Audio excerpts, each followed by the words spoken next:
Welcome, everybody. Ah, Darkwood Sanctuary, Hags Hollow. You want me to call you Hags? Welcome to the group. Thanks so much. I actually gone on without any problems. So, if you saw I made a preview of what we're doing today, and today we're going to be doing this snowman in a coffee or a cocoa mug or coffee mug, whatever you want to call it. And it's got some lights around it, and it's a little marshmallow snowman person. And we have the pine or spruce, and it's on a tablecloth. This is what we did yesterday, or not yesterday, last week. And for all of December, I have put in the description of each video a link that you can get a downloadable traceable and a reference photo so you can paint along. So you can rewatch this and stop it and have it go as much as possible. Hey, Eileen, Kim, good to see you. So there is one for this one, and what other one did we do?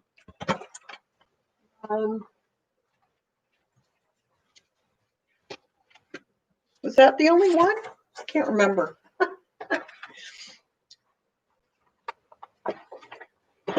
I think I did one in here. Hey, Devin. Gina, Kathy, good to see you. Let's see. Maybe that was the only one that we've done. Okay. So that must have been the first one. This is the second one we're doing. Cass is so nice. Oh, thanks, Eileen. So I thought this was really cute. I did this in a sketch a day a few years back. It wasn't exactly the same, but it was the marshmallow guy. Kind of hot tubbing in a cocoa mug. And so you can get the traceable. You can do this on whatever you want. It can be part of your sketchbook. It can be put on a canvas, card, whatever. The same thing will apply. Hey, Cindy, Val, Devin, everybody, Nancy. Good to see you all.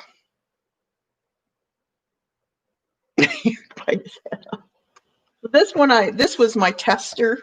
So I always do paintings ahead of time just to make sure I'm getting the steps simple enough to be taught. So this was my tester. So we'll do another one, and I'm going to do it in my book. So I just have one of these Diane Reedley sketchbooks. I love these books. They're great for mixed media. You can do watercolor, collage, all kinds of stuff in this book. And what we're going to do, or what I've done, I will leave it up to you what you want to do. You can make, it's very hard to see, but it's very faint. If you can see the background here, it kind of looks like there's a bit of fabric. You can see gauze effect. And what I did was I actually used gauze. I painted it with some Lindy's sprays and placed it on top of my cream colored background. So you wet it up really good, soak it up really good. You can also do it with watered down acrylic paint if you want, or watercolor. The only thing with watercolor, you will have to put a sealant coat over top of that. So I just put it down, got a piece of wax paper, pressed it into the paper, try not to move it, and it'll leave you a print. Very similar, I'll show you another one I've done in here. Like this. This is gauze that's been printed onto my paper. So you can do this too.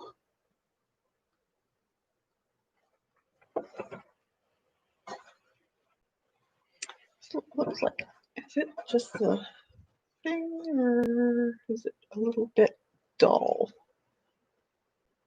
Looks like my lighting's off a bit. Let me check.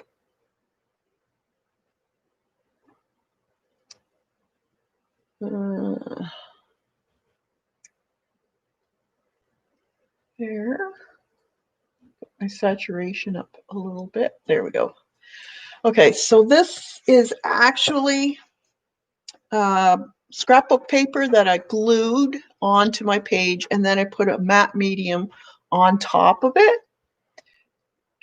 because it has the same effect. So I thought, oh, I'm going to just use my scrapbook paper. You can do that. Oh, that was the one. I did the snowman. That was the first one. Snowman. And there's a downloadable for that one too. So this is the third one.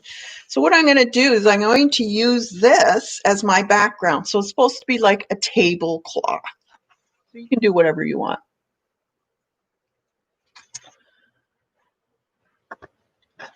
So I also put, these are painted cardboard or cardstock dies that I had. So I just painted them white and put some red dots on. If you want, you can draw stars on the background, whatever you want. I just thought it was kind of nice to have a little bit of dimension for this too. You can put whatever you want on it. So, darn, I'm not very organized today.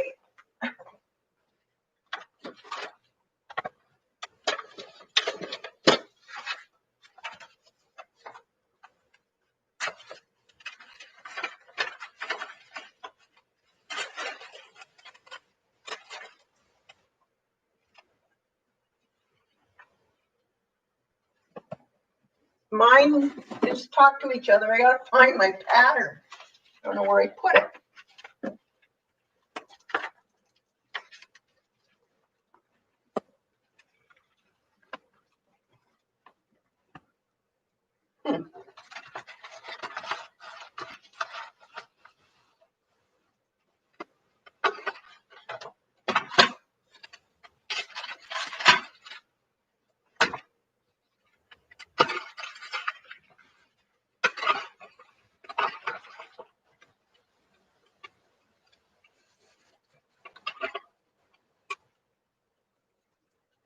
Lost my pattern. All that is crazy.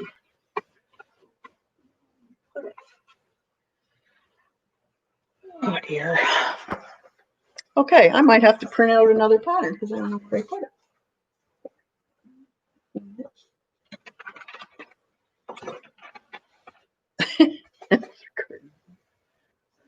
But I'm so unorganized.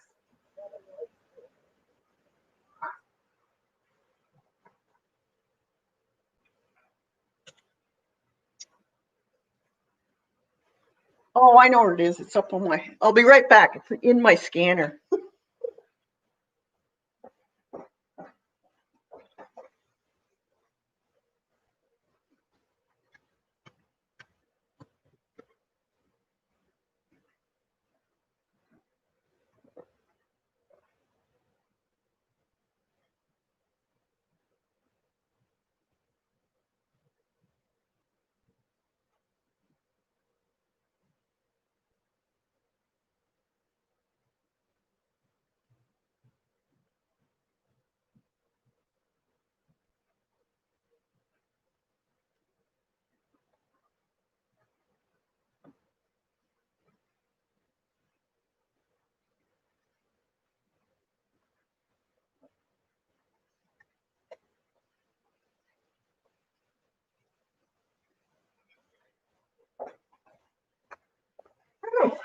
Sorry.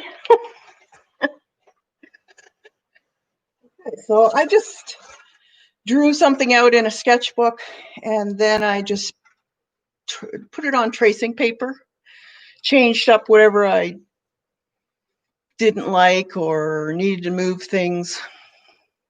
That's the great thing about tracing paper. So it's nice to have it on tracing papers because then you can also see your background. So if you want to position it somewhere that has a little bit more color and you don't want it in that area, you can place it there. So I'm going to get some transfer paper.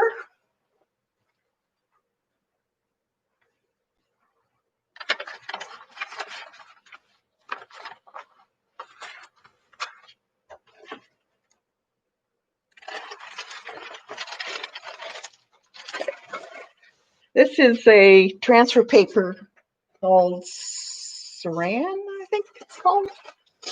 It's great. You can erase it. A lot of the tracing papers that you get from Staples or wherever will have a wax on it, and it's very difficult to erase it if you want to. So keep that in mind. So all I'm going to use is just a ballpoint pen. And I think this is a pen, yep. And like all of the paintings we've done so far this month, we start from the back and work our way forward. Hey, Janet, good to see you. Janet, we're in the same group apparently. I'm on the naughty list like you are with Lena. We're in good company. If you haven't seen Lena's Christmas fib videos, go check her out. Miss Linux 2010 is her YouTube channel. It's a riot.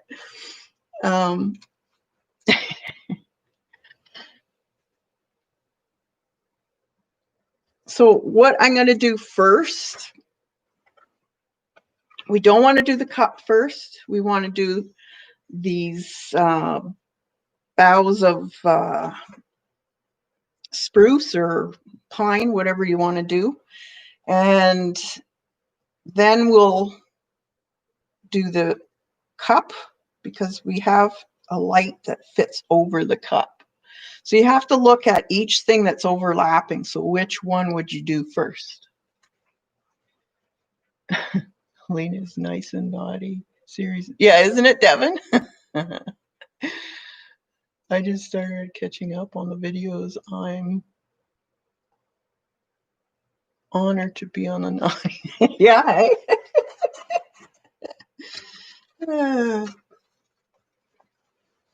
Like Kimmy said, that's the group to be in because we have the most fun. So you want to trace your stems of your boughs. Now you can make more stems on it if you want. Change it up. Now, because this is overlapping, I'm going to go ahead and put this one on anyways, because we can always go over it with a bit of red when we do the cup. So I'm not too worried about that one. Okay. If you're going to be doing the background first and you don't have a paper that looks like a tablecloth, and you're going to be doing it with the gauze, then I would suggest doing that first and really dry it well. Welcome, Jane.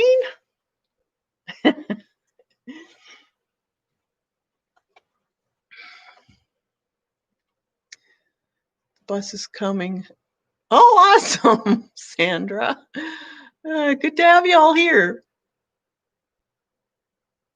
Now, if you want, you can watch this whole video and this live straight through and then go back and stop it and then start it again when you're caught up. If you're playing along, that's good. Watch it as many times as you want.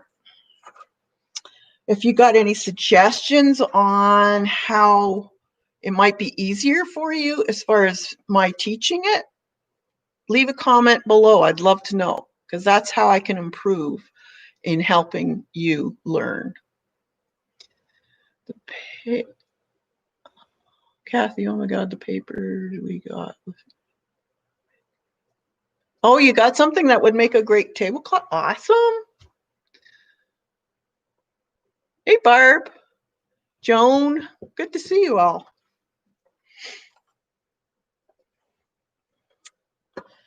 So I've got my background already, so I'm going to start off with doing the spruce boughs. If you have there's one, something to hold your page down. I'm almost done my book here. Yay. It's been a while, taken a little while to do this book, but that's okay. Now, to start off, I'm just going to use, cover this up so it doesn't make, here we go. And just cover this up so I don't paint all over it.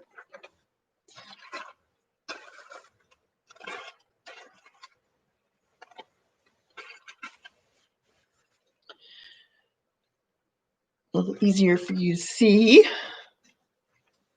So the first thing about doing the cedar or the pine boughs is to draw in the stems first. That's why I didn't put all these little needles in your traceable, because I want you to see where these stems are first. As you see, you can see that the stem is brown. So we just want to take a raw sienna or a brownish color. If you're working with a craft paint, just pick something that's a reddish brown shade. Let's see, I have just a bunch of craft paint here. That's what I'm going to use. I like using it in my books so they don't stick. If I find artist quality sticks, and then you have to do a bunch of either waxing or baby powder on them to stop them from sticking, or you can place a bunch of jelly wrap in between. So this one is called Light Cinnamon, and it's just Americana. I'm not fussy. It's either Americana or ceramic coat, whatever you have. If you have any questions, just put it all in caps and hopefully I'll be able to see it. I'm not the greatest as far as seeing everything, but if I miss, just leave a comment too, and I'll get back at you. Okay, so we're going to start off with, and nothing fancy, just take a round brush. I think this is a number 2 size brush, and I'm just gonna go down with brown. I'm not too worried about thickness or how long. You can make them longer, you can make them shorter, whatever you want, because most of this will be covered.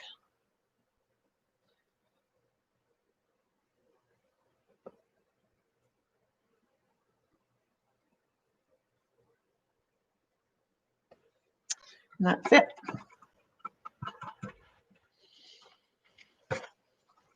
Then I want you to take a green, and I want you to find a green that's more on the khaki side. So more of an olive shade green, something darker though. If you don't have a dark green, you can always add a touch of black to it or dark brown. So this one is Plantation Pine.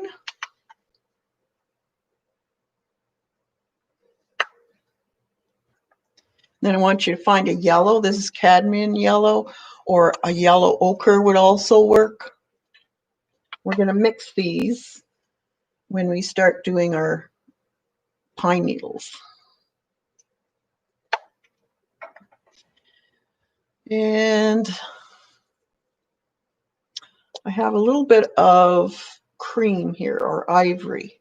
Buff would also work.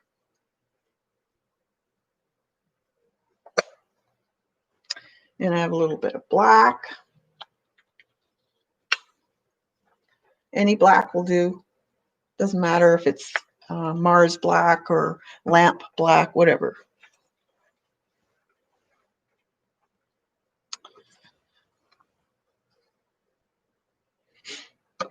All right. Now, the last video I was telling you about these ridge brushes. This is a Simply Simmons one.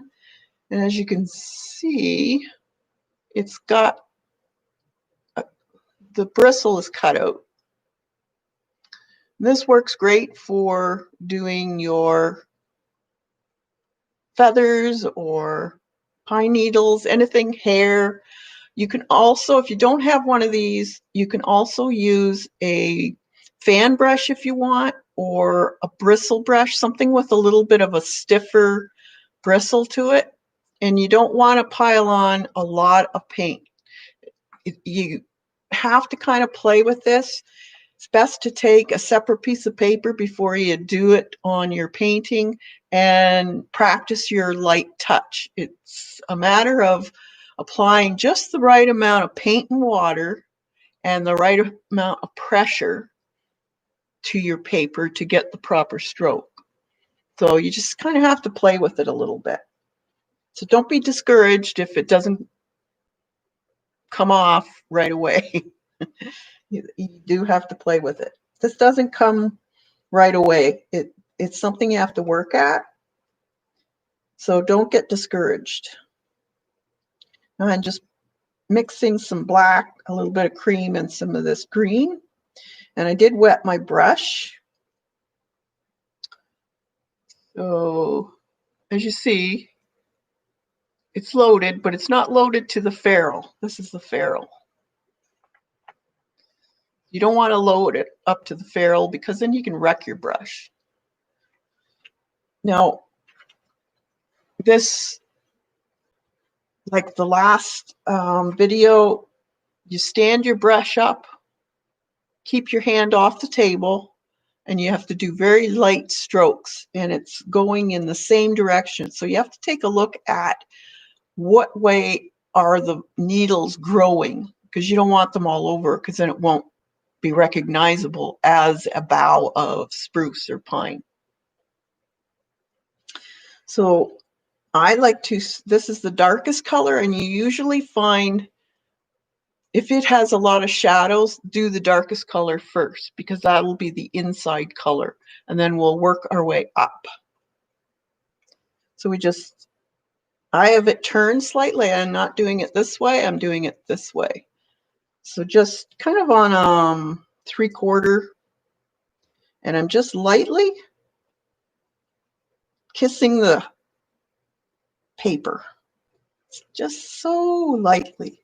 Don't worry if there's some that aren't exactly the way you want it, because this is just the main level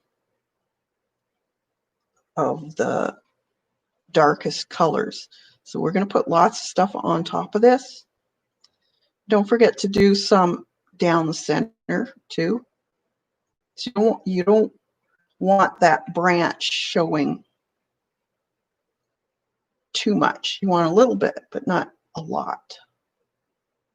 So just, again, check your water in your brush. Sometimes too much paint, not enough water, leaves it more gloppy looking.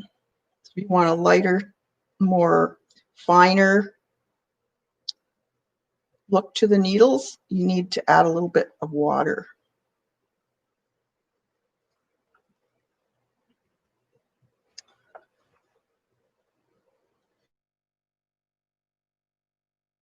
Because this is my deepest color.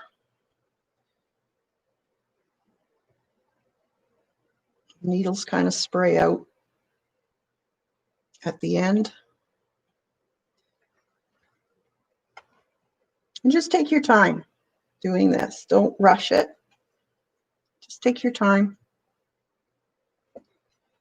If you want to do this in your journal just to practice, do that. Normally that's what I do, is I'll do a few practices before I do the original painting. That way you know what to expect, especially if you haven't done a subject before, like maybe you haven't done fur before, or maybe you haven't done sunsets or whatever. It's always good to practice first. Just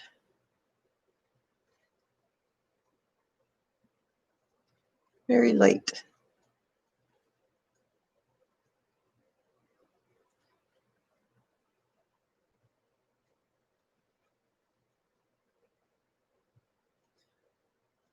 And if you're doing this with me,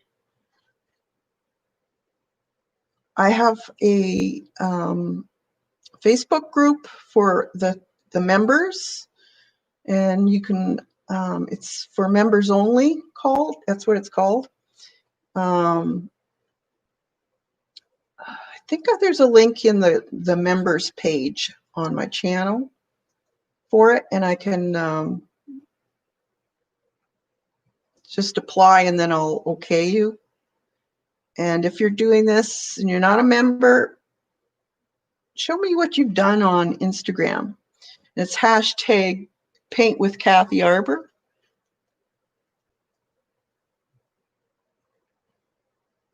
So I'd love to see what you did.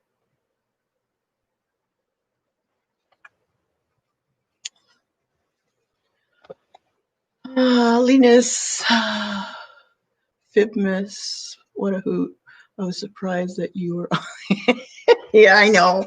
I guess that bunny mishap, well, and the squishing of of my flowers was considered naughty. What can I say? Some things, you know, the bunnies survived. I took care of them, but oh well.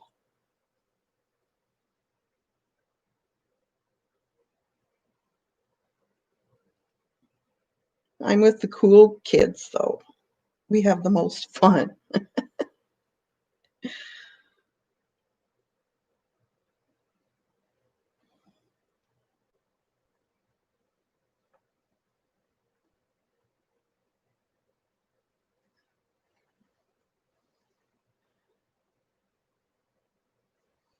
Yep, that's it.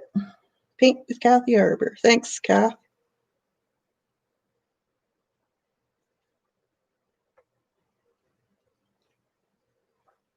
If you have any ideas, too, of stuff that you want to learn, leave a comment in the comments below for me so I can take a look at it. Because that'll give me some ideas for more paint-alongs.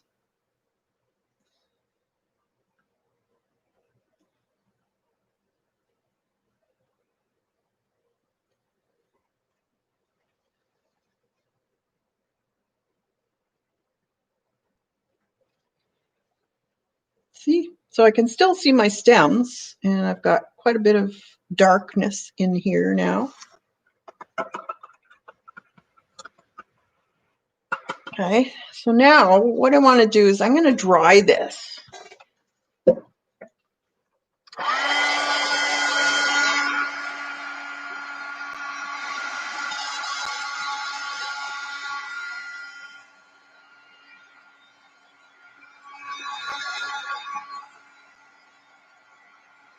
Hi, Deb. Welcome, welcome.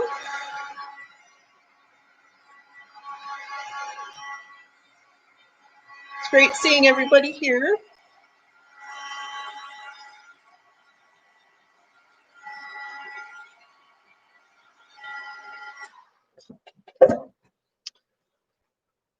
Now, if you see in this here, there's some gray areas that are kind of looking like the shadow of this bough. So what I want you to do is take the same brush and with a really watered down mix of just black, I want you to put some very faint marks underneath your stem so it looks like a shadow.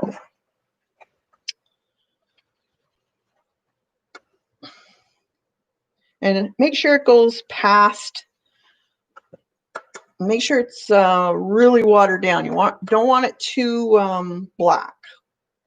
If you find it is too black, take a paper towel or cloth or something and just pat it if it's too black. And it'll just take some of it off, but not all of it. And then you just kind of go in there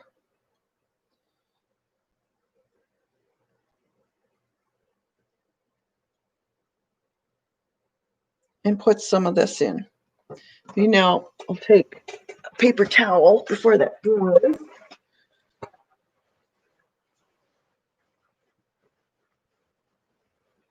Pat it.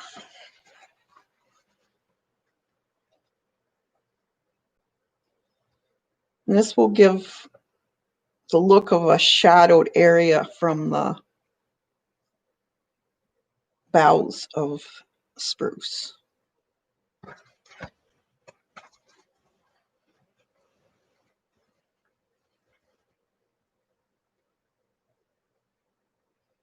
So you're kind of thinking of all things when you start painting this type of stuff.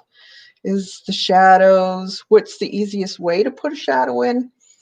So because there's all these little wisps, you don't want to have to, after you've got all the lighter colors on top, to go in and put this dark over top of it, because it would make it dull, putting a black wash over top of it. So it's always a good idea, especially if you're using something with the light color and you want to put a shadow effect in there, do it before you put that nice clean color in. That way you're not going to ruin the clean color that you put on top.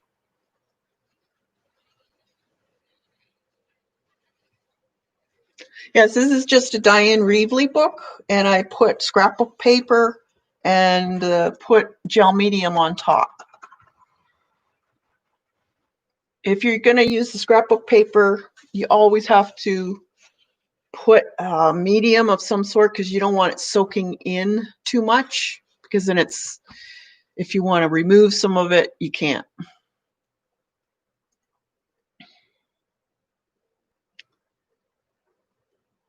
Welcome, Joyce. I'm glad you're here. Yeah, we're a very friendly bunch of people. It's all about creating, helping each other,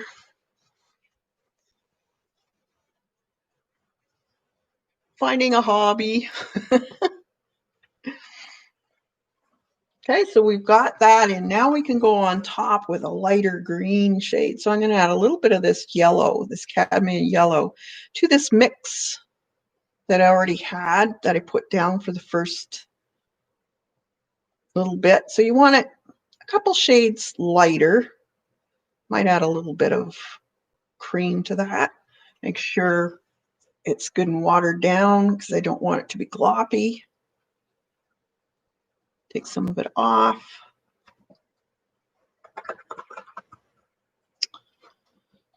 And then load my brush again. Boop. So it's fairly watery. And now I'm going to go over top. Again, light strokes here and there, not covering your darkest areas up, but you're just putting a few in so that you see both dark and light needles. Make sure you go in the right direction and down the center a little bit because you want to cover that stem up just a smidge.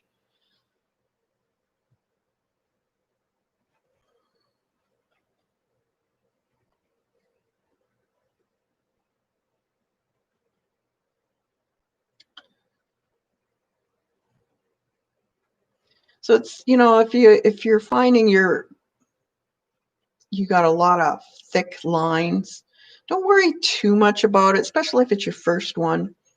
This takes practice, and as you can see, there's many layers to these. So a lot of this will be covered up slightly by other lighter colors, so don't worry too much about it. Each one you do, you get better at it. So practice, practice, people. Enjoy what you're doing. Don't stress. And don't rush. If you find you're getting stressed, put your paintbrush down, go have a coffee. This isn't meant for you to stress over. It's supposed to be relaxing. You're supposed to get in the zone. So if you're not feeling it, put it down, come back to it later. I find art is very, very much a mood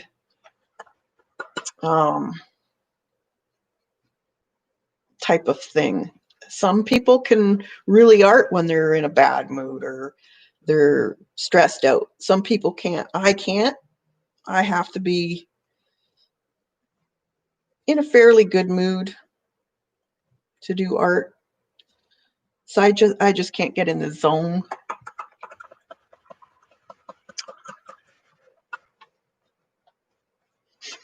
Okay, so there's, as you can still see the dark and lights. So now I want to put one more layer on it, and this time it's going to be lighter. So more yellow to this mix. You want it fairly light.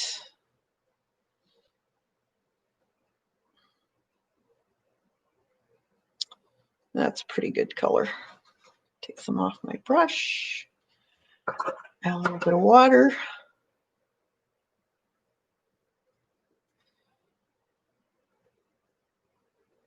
Okay, and then we'll start up here.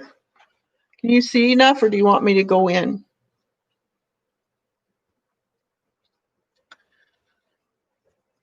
Let me know.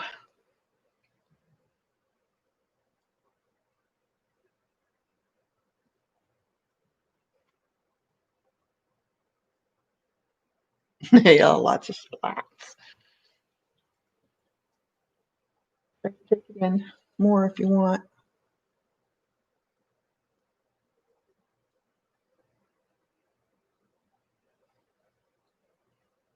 If you're finding you're really having a problem with this, and if you have Poscas, try doing it with Poscas. There's no rule here that you have to use a certain brush and you can only do it this way. If you can find an easier way of doing anything in art, do it. If it works for you, use it. That's why I like mixed media so much, because I do tend to change the way I do certain things because it's easier with a different medium. Now, there are people that are purists and would absolutely faint seeing me do stuff. But I just don't see how you can put a rule on art. It's a form of expression, creating. And that type of creating shouldn't have rules. Because that's how you find new and exciting things, is by thinking outside the box.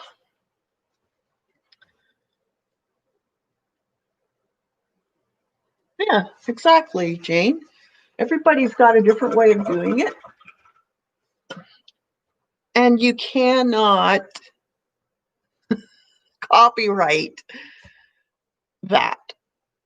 It's everybody changes it, and if you don't want people doing your way of art, then don't be videotaping. You should be keeping it a secret then. This is how you teach people, is by showing how you think the masters did it. You learn by other artists. Okay, so now we want to dry this up because we're going to do some more tracing.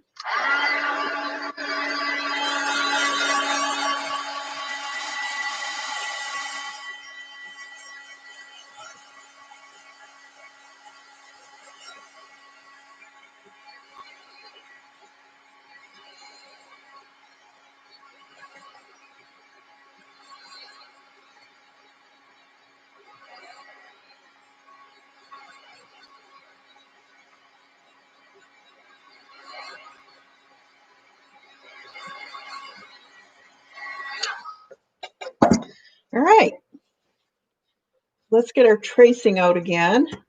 And anyone new, I have in the description box, you can, if you don't see it right off, you can, there's a little arrow that says more. If you press that, the box will go down and you'll see a link that you can use for my traceable for this painting and 3 others that I've done. All right, so now I'm going to put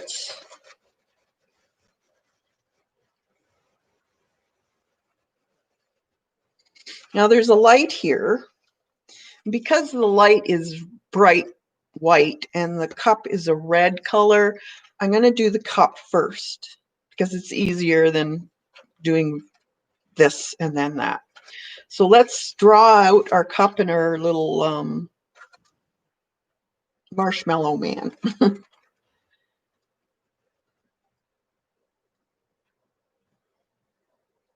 Now you can take a round, well, that's not a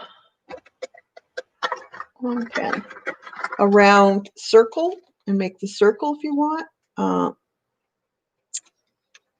Do it however easy you can do it.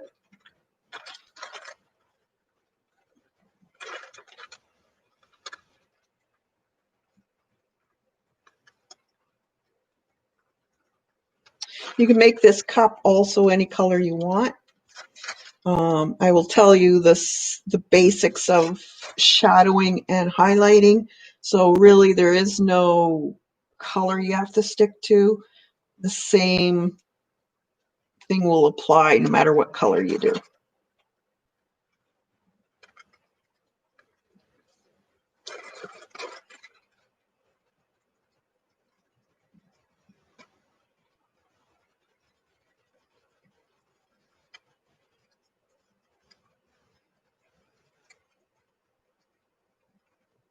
Now this one, I think I changed the cup height a little bit, but it's up to you. You can keep it that height.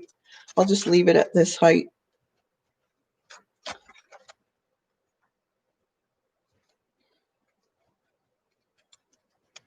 I'm just going to put this one ball where it's positioned, just so I know where it is. And I'm going to put the snowman in too. You don't have to paint the face or anything, just outline the sections of the snowman. So don't put the buttons or face in. You can put the arms in though and the legs so we know where they are.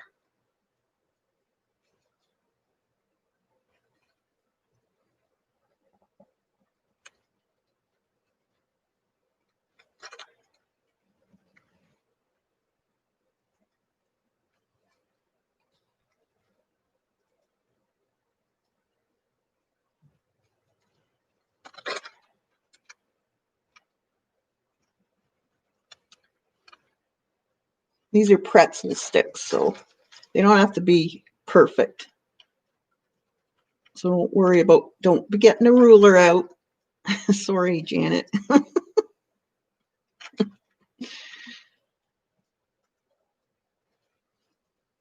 And then just put some of these lines in. This just shows you where the froth in the hot chocolate is. And some areas are a little darker than others, so I just put a little bit of that indication in so I know where it is. And I think that's all. Let's see. Yep. Okay, so mine went past, but that's okay. I can cover that with white. So if you've got some areas that have been overlapping, don't worry about it, just paint over it. Yes, I know. You got to do you.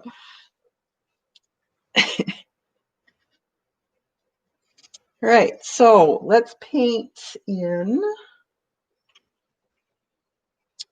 I got a little bit of white here. This is just a whitewash white. You can use titanium white, cool white. Doesn't really matter a lot.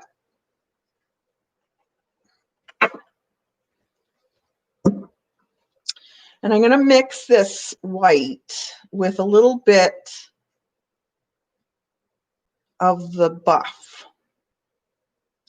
because we want to make a shadowed color and a highlight. And if it's all white, you're not going to see a highlight. So we just wanted to shade off, really.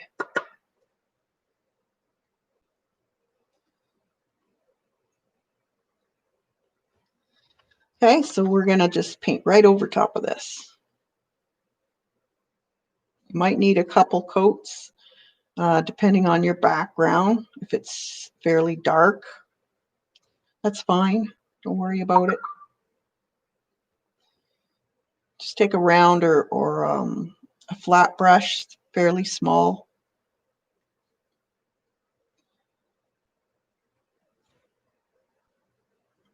So I'm just doing the snowman itself, not the arms and legs, just the snowman, the white part of them.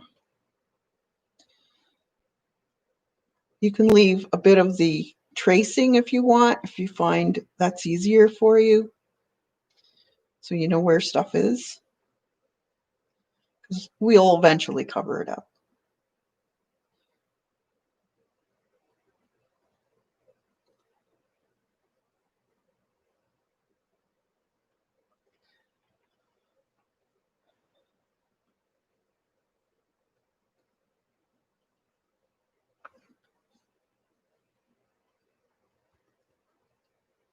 Are you going to try this one, Janet? In maybe watercolor? Be cool in watercolor too. I will be doing some more watercolor painting in the new year. I've got some plans. So if you like watercolor too, and you want to start it, that might be a Christmas present you want to put on your list. You don't need real expensive watercolor. You just get your basic watercolor set. Just 12 colors would do. So your primaries, black, white,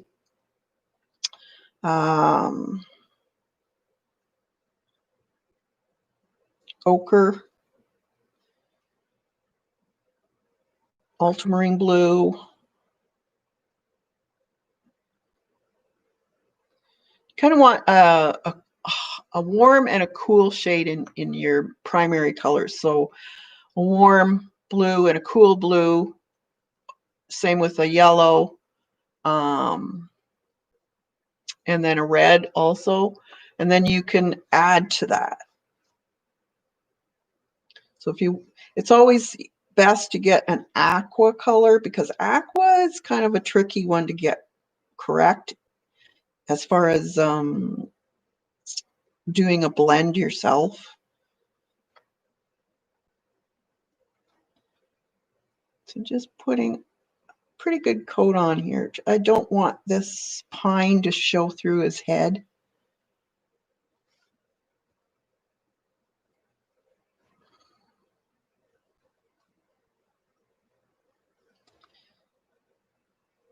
So I'm going to be doing some more documented,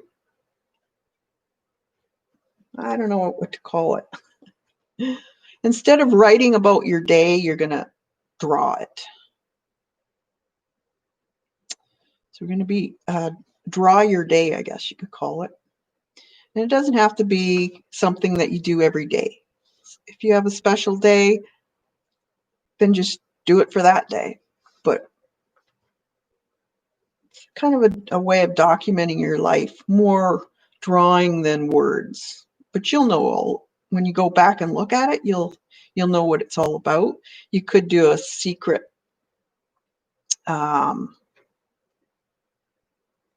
opening or a secret letter that has a pocket in it. And I think this will be part of my file folder a day project, or not file folder a day, file folder a month will be incorporated into that.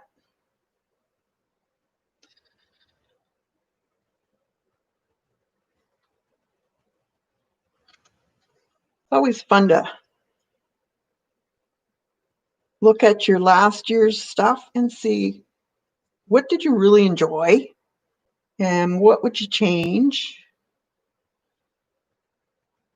and then work on something new.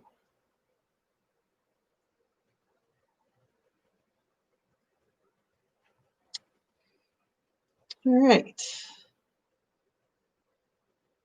I'm just going to think that's pretty well covered enough. You can always go back in.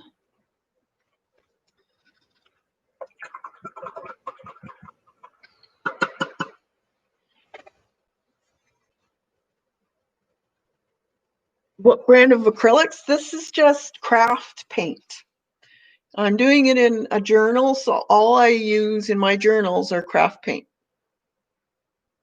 Simple craft paint. Now, I will say I did buy, I've got a small haul if you want to see it after this painting. Because craft paint seems to be hard to get. I did get this.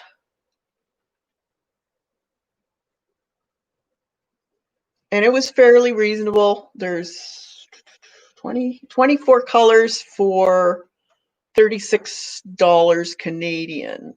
And it's almost 2 fluid ounces for each one. So I'm going to try this out and see what I think of the paint. And you can also buy large bottles of this. So you don't have to buy the whole set. You can buy individual bottles. So I'm going to be trying that out. As far as canvases, a lot of mine are golden paint and a few Liquitex, Amsterdam I tend to go with. I don't like using, I do have some hard body, but I like the more fluid paints to work with. I find that my name brand in our Canadian home sense usually. Oh, good. Yeah, have you tried it, Devin? Because I haven't tried it, but I see a lot of good reviews on it.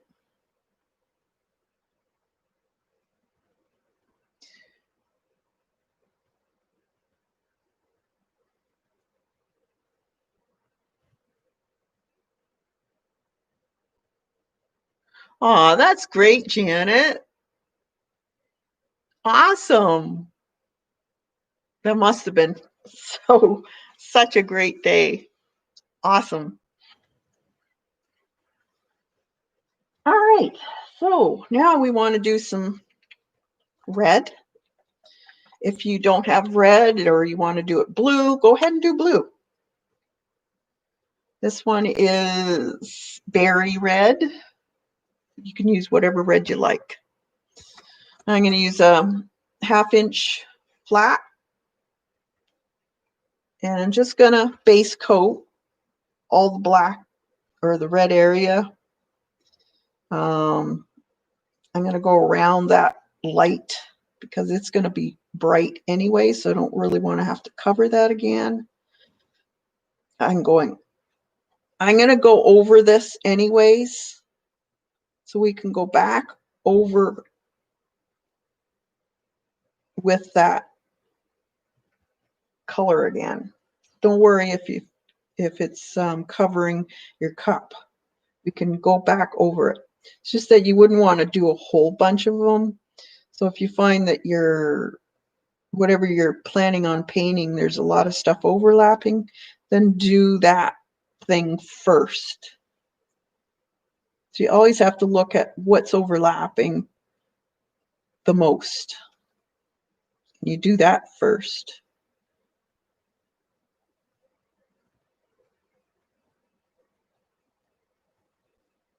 Being that it's dark red, I wasn't really too worried about it, but I wouldn't want to do this and then try to cover it with white a lot, especially if I have a bright area to do. I'm going to take a smaller brush and go around the legs of the snowman here. This is red.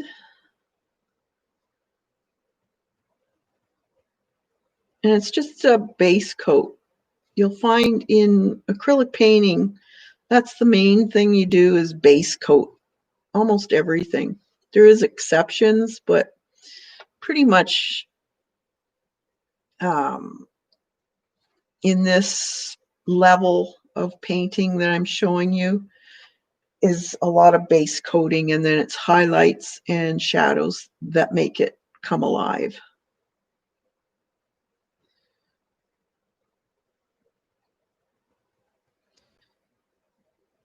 Now, I know a lot of people kind of frown on decorative painting. I call this more decorative painting. It's a little bit on the above decorative because it's a little more complicated, but this is the best way of learning acrylic painting, is to start out on this level of decorative painting, because you learn a lot of things. You learn how to handle your brushes. You learn how to shade, because you will apply those techniques when you get into higher levels of acrylic painting.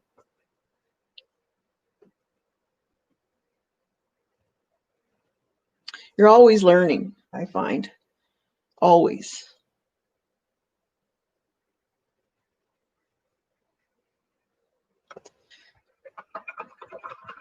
Let that dry.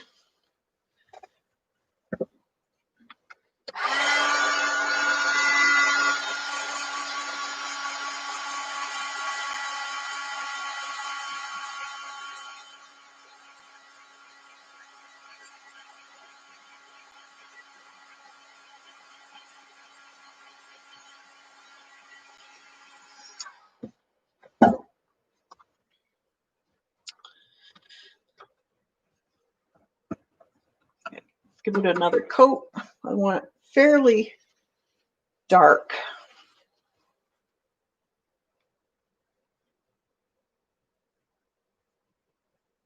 So I want a nice red coat to this. The rim of it's going to be black and then white with the highlight.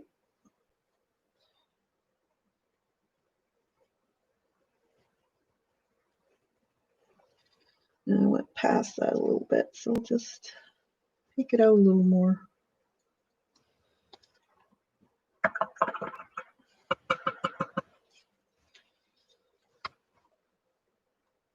And use the brush that fits the size you're trying to paint.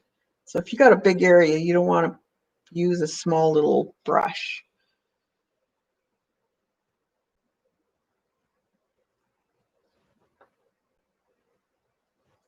As far as brushes, I have a fair amount of brushes just to try the different makes out. Certain brushes work better than others, depending on the technique you're trying to do. But I found that the best brush all around is probably Simply Simmons for acrylics, unless you want something that you can't find in that. Like, I don't know if he has a rake brush or not. I only have a few, and it's an economical brush too. But don't use your watercolor brushes with your acrylics. That's one thing that you shouldn't do. Okay, let's put a base coat of black on the rim.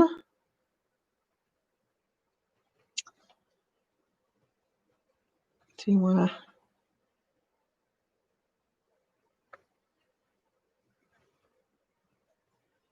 have a steady hand when you're doing this.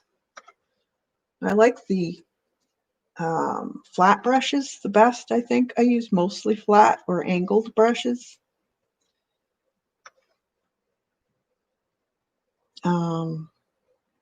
When I'm getting into really fine detail, though, I will take out a very fine detail brush of a round usually, but because I do a lot of my shading with flat brushes.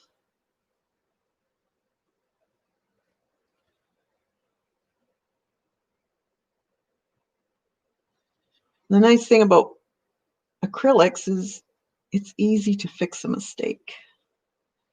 If you paint something and you don't like it, you can just paint over it.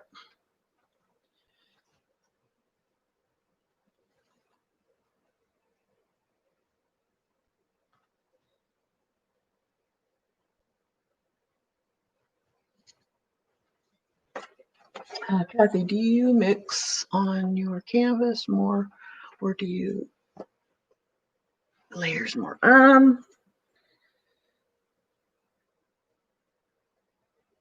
It depends what I'm doing, I guess. If I'm backgrounds, large backgrounds, I tend to do it on the canvas. Fine details, I mix off canvas.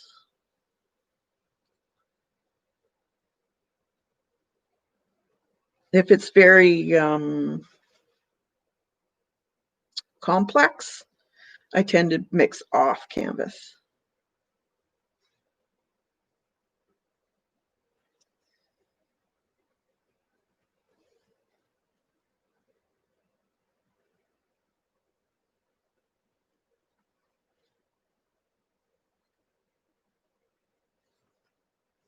Everybody's got a different way of doing things too, so you kind of have to find what works for you. Some people swear that you can't do it on the canvas, but like sunsets or sky, I do it right on the canvas. I find it easier. Some people don't. So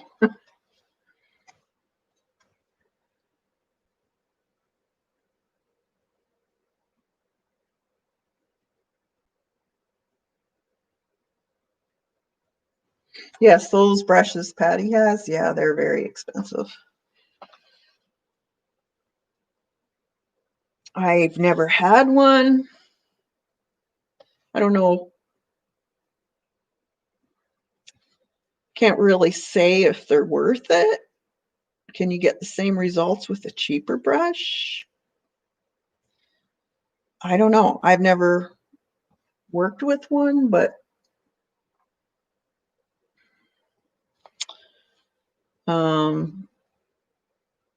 just from what I've seen, watercolor artists that work with very inexpensive watercolor brushes can do some fantastic things.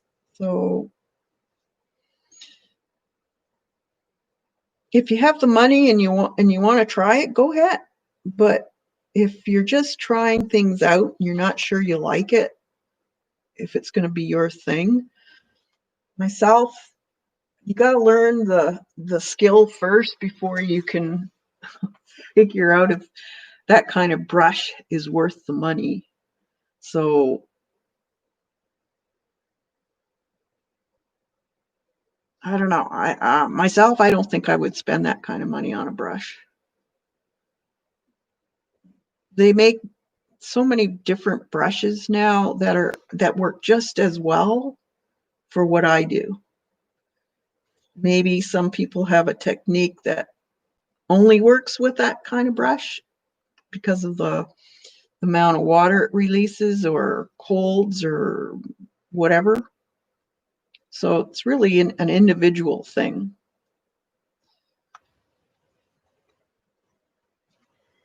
I guess that is pretty much my way too. Yeah, you do that too. You got a channel, Deb? If you do, feel free to. You can't put a link in, but you could type it out so we can go and see.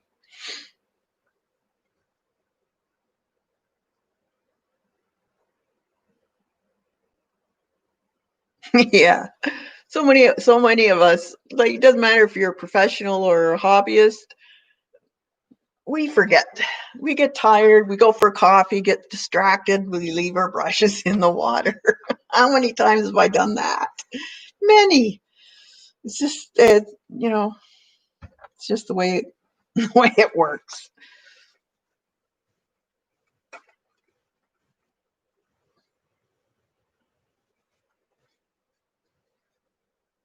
Yeah, yeah, Jane.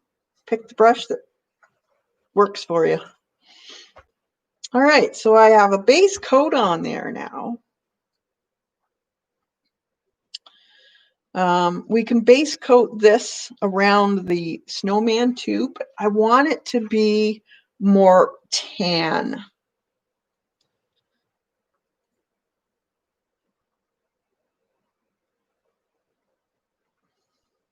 So you put a coat of tan on there around the snowman and his legs and his arms.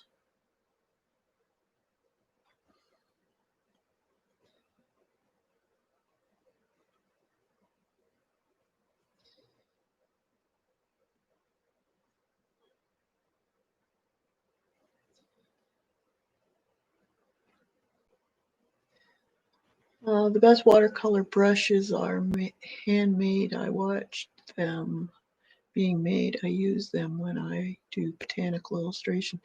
Oh yeah, I don't doubt that, Dot. Um,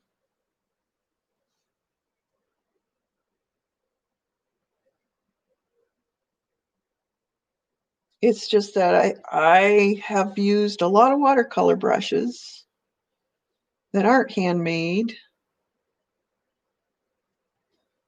that work pretty darn good.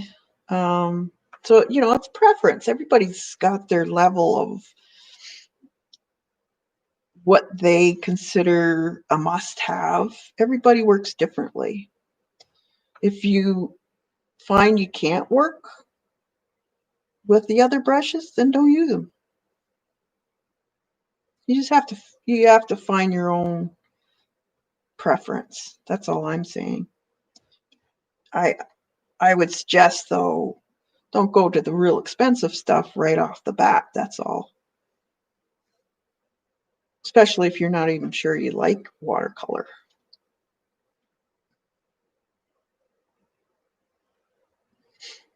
It's just, they've come a long way in brushes since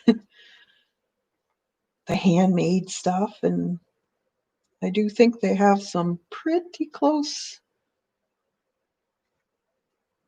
brushes that can be used. That a lot of artists probably don't even, if they had their eyes closed or weren't allowed to see the brush name, I bet they couldn't tell.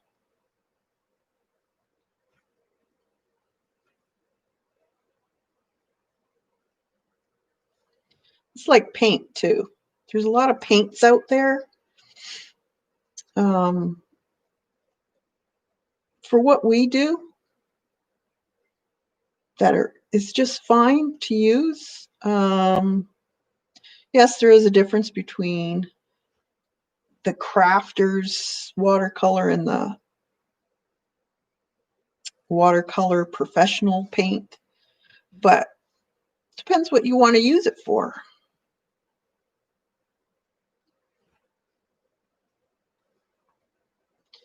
If you're going to sell it, yeah, you probably want something that's got a the light fastness aspect to it. But if you're just putting it in a journal and doing cards, or you don't need to get into the real expensive stuff.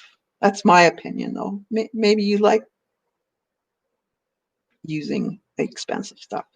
That's totally up to you. But if you're just trying it out, don't go into the real expensive stuff right off the bat. That's all I'm saying. See if you like it. I didn't know if I'd like watercolor. And I started off with the koi set, and it was fine. I still use it. It's great for taking with you if you're on the trip or something. Just a little koi set. That's all you need.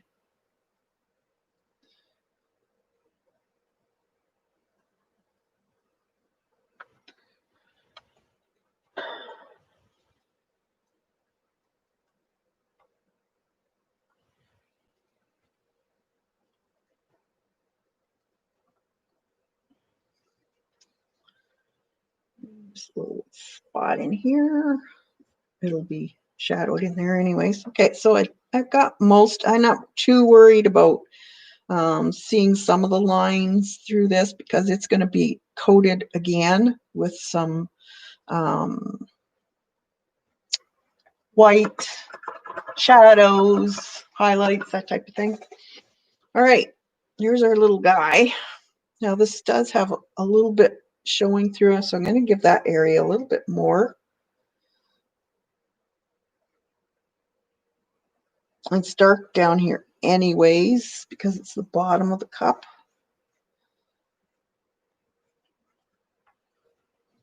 Okay, that's not too bad. I'm going to paint the little pretzels, and I'm going to just get some of this brown that we had, and I'm going to add just a tad of red to it, just to make it a little more on the reddish side, and maybe a little yellow.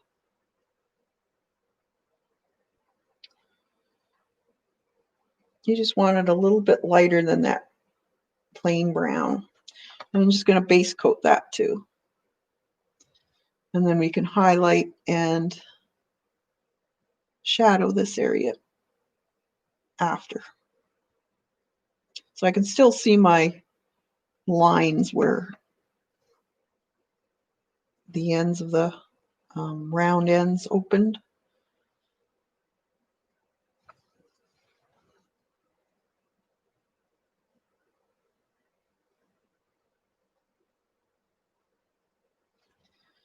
Okay.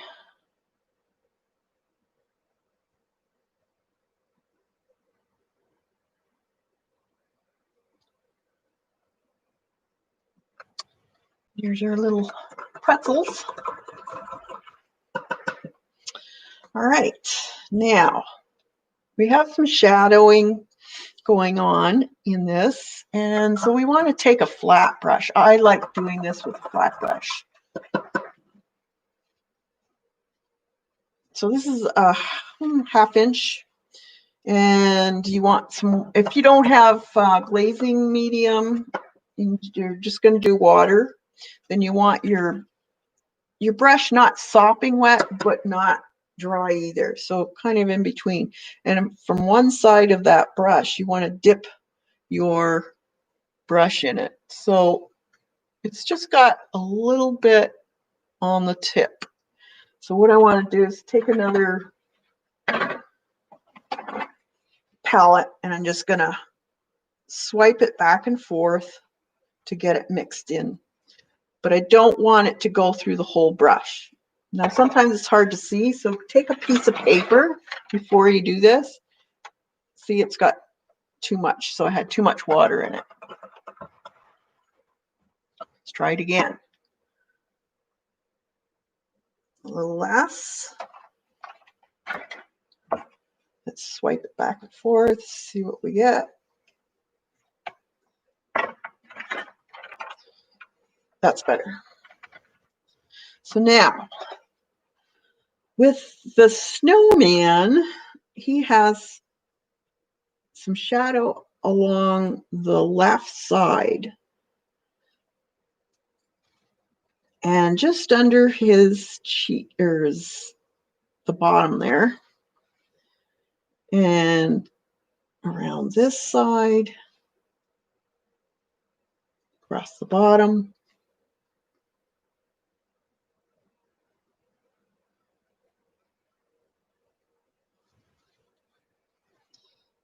Down. Now, he doesn't have any shadow on the bottom part, but he does have it. Let's see which way. On this part. The top part. It's just shadowed slightly. Okay. Might want to put, depending on how dark you want it. I like mine a little bit darker, so I'm going to just go over that again.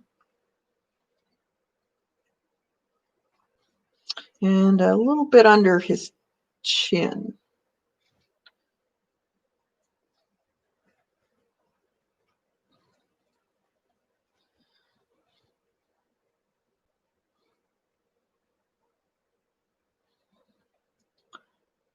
Okay, so let that dry.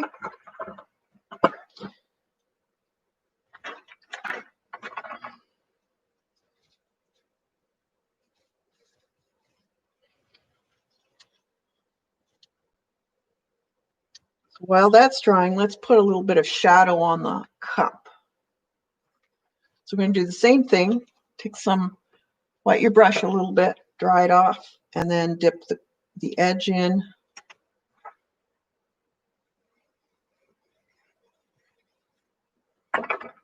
And this time along the bottom of the cup, we want to run that around.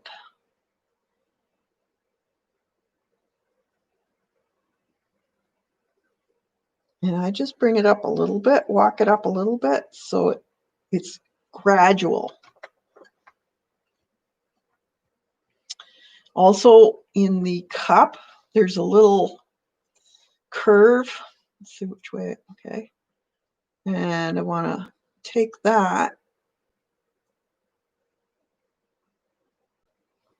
just curve it around.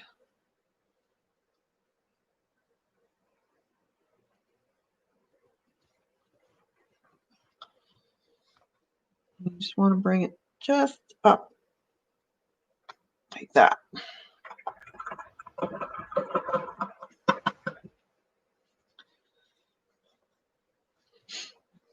Now I want to take some more of that, but this time on the full amount of the brush. It's still watered down quite a bit though. Now I want to just kind of do this from the top of the brim in kind of a bit of a curve. You just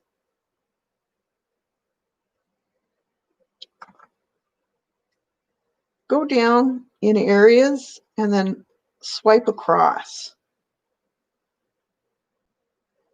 You kind of want, this is a bit too wet, so I'm going to just pat it. So you just kind of want a bit of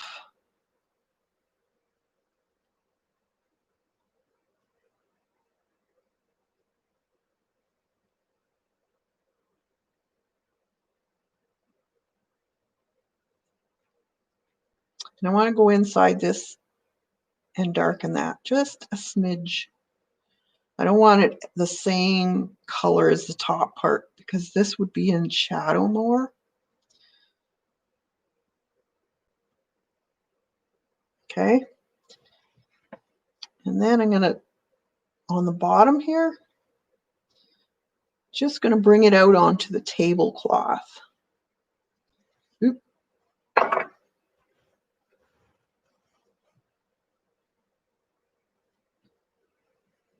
Now don't go too close to the light because the light would be stopping that shadow. So it's kind of on the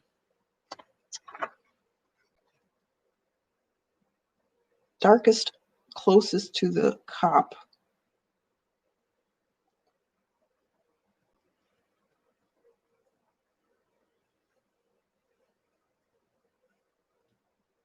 Like that.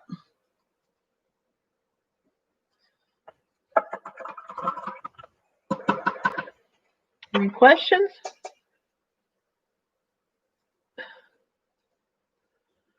You would like pan pastels. Yeah, that's another pan pastels I want to get back into too. So many things, not enough time. Okay, while that's drying, let's do a little bit in the foam of that. So the foam is a little bit darker. So let's see if we can do it with this bigger brush. I want to take, remember that color for the pretzel legs and arms? I'm just going to take some of that color there that I've made up, and I'm going to do the same thing as far as shading. And I'm just going to go kind of sketchy around the brim.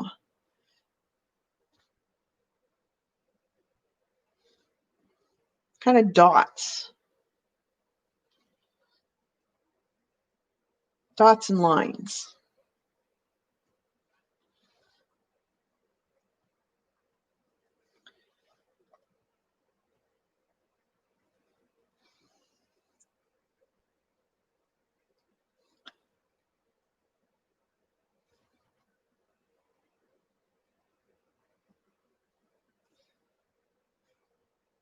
And then around his face and body, it's a little bit more brown.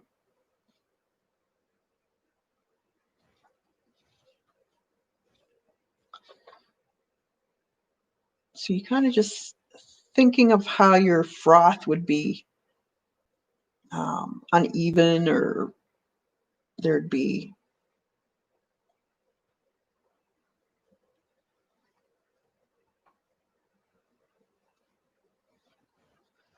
a little bit more shadowing around the rim. And then I want to go in here because it'll be a little bit more shadowed in there. More. And around the edge of his body on the right or the left side would have a bit of shadow also from the froth.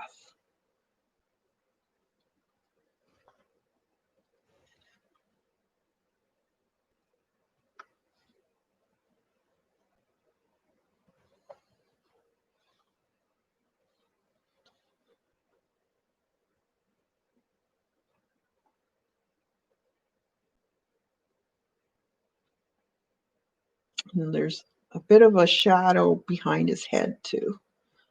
So you can put a little extra shadowing in there. Then for a shadow for his arm. So just do a line like that in the froth and his leg.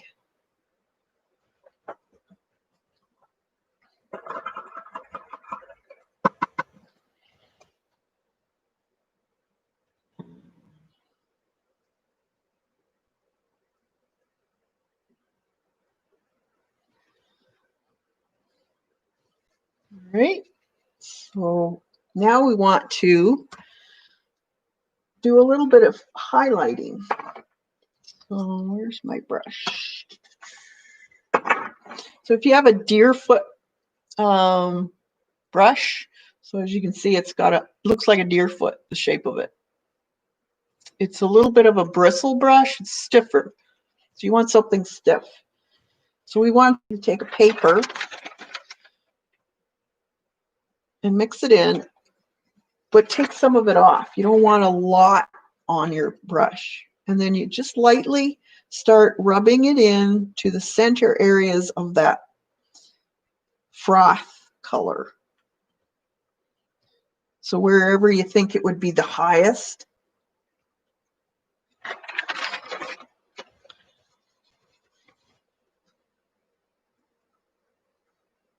And you just twirl your brush around, and it just so faintly applies the white to it, but you can't see the edge of it. And that's the nice thing about it's kind of dry brushing. You can add as much or as little as you want.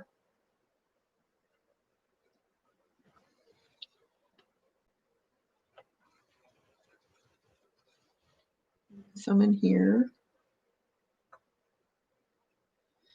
There. Just going to put a little bit there and in here.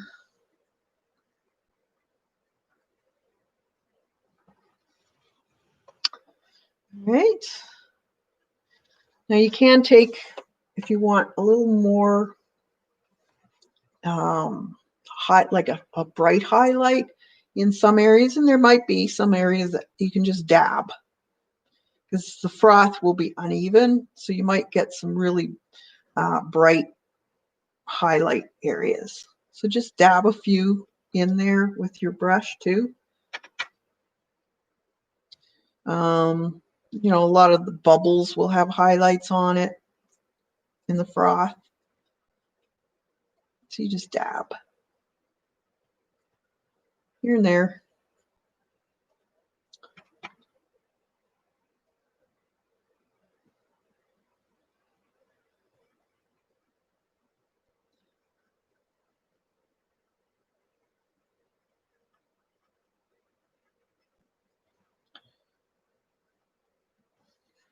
All right.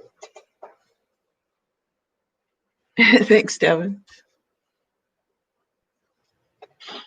All right, so now we have to do the same to the face and the body of the snowman. Take some more, and it's on the right side of his face. It's brighter, so you want to add some bright areas to the side of his face. And this will give him dimension, and across the top.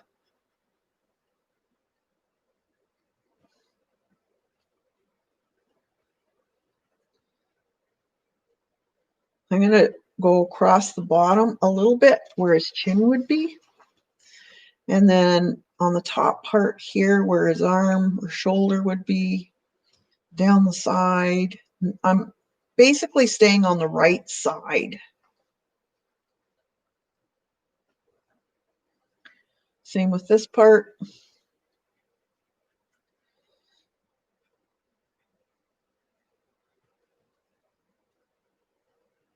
I'm going to go up this part a little bit. Maybe he's slanted a little.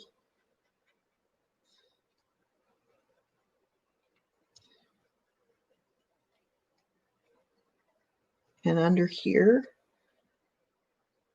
the foam is kind of creeping up on him. Okay.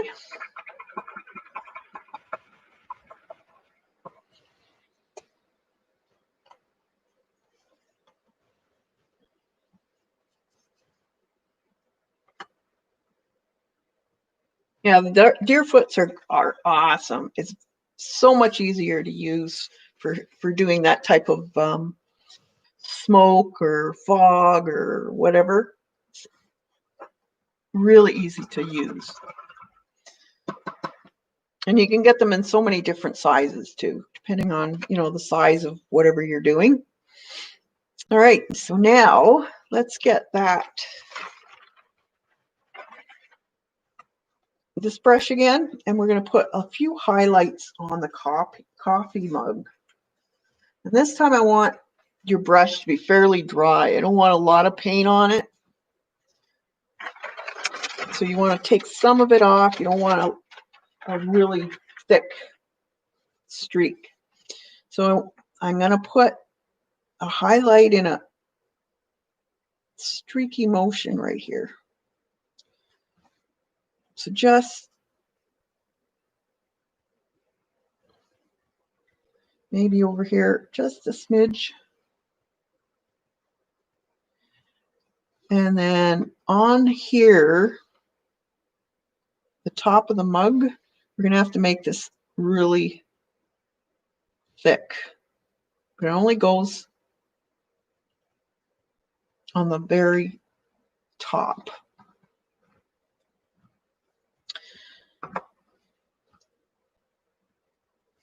Take a little bit more thick paint and just dab the top like that.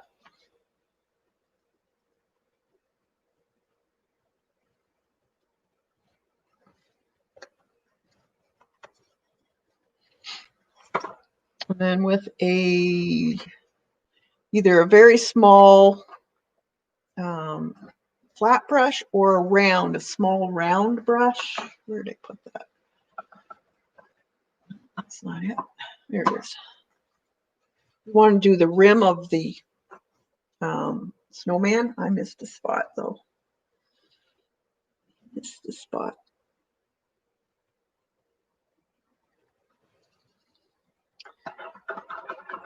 And we're going to do a white rim around the top of that mug.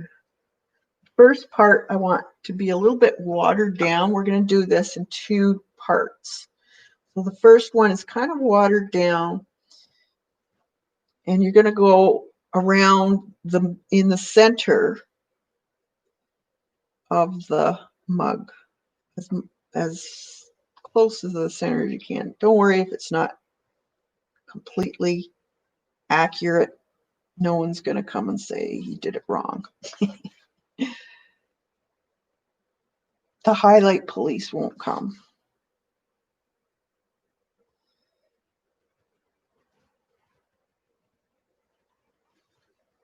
It should be dry now.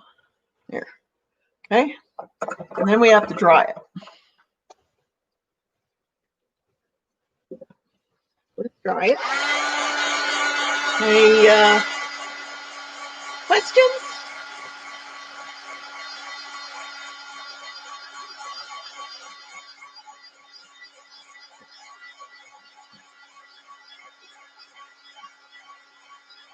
You're doing a wonderful job. Do you have a list of the colors you're using? I can put it in make a list for you if you want, and I'll put it in the description after the video is up, completely uploaded.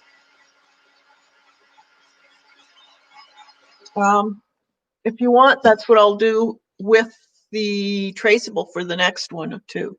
I can do that.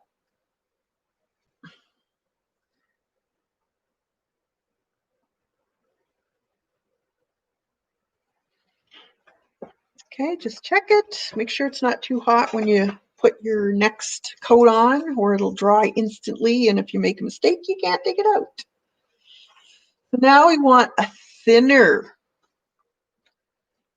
application. So find a brush that you'll be able to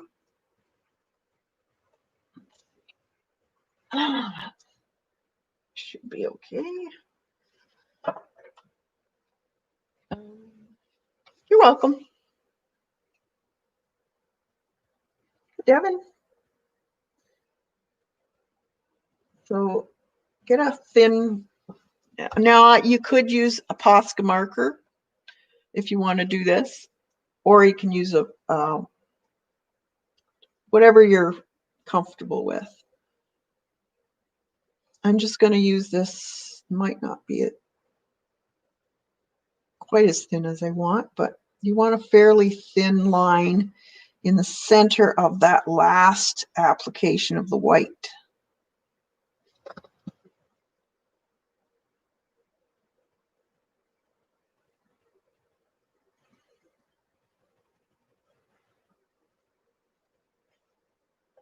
this isn't the best brush. I really should throw this one out. But sometimes raggedy old brushes come in handy.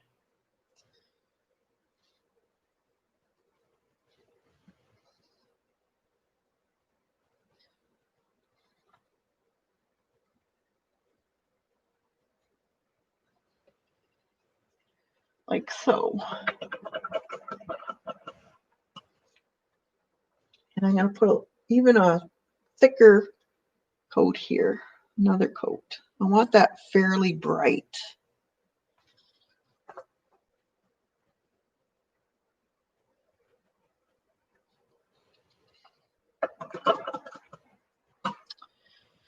Now, I am going to take a marker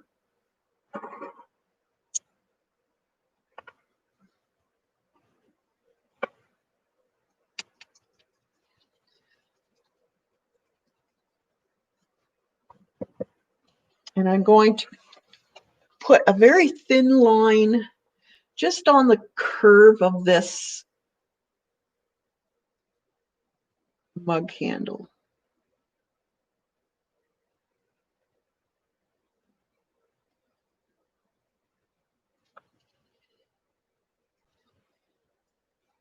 So ever so lightly. Okay. Okay, now we can put his eyes, nose, and mouth on the snowman. Now this I will use a marker. So if you got a paint marker, that's fantastic.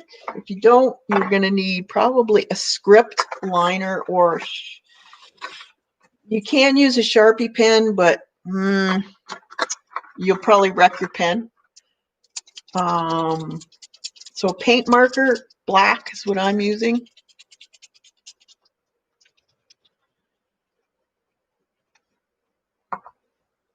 You can make the face same as mine or whatever you want.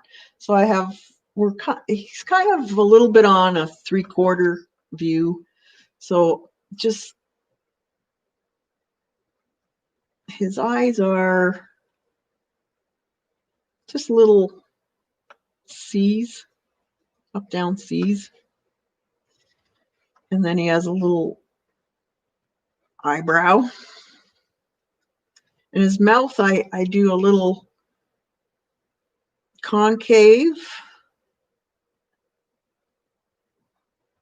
And then like that. Then I'll put his nose in also with marker. So you can get a couple shades of orange.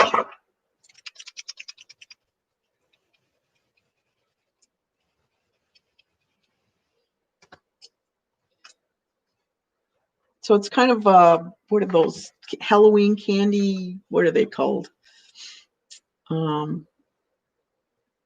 Candy nose.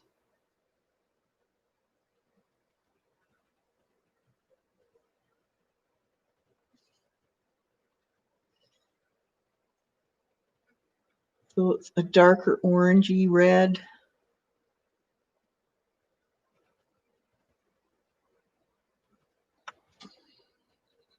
And then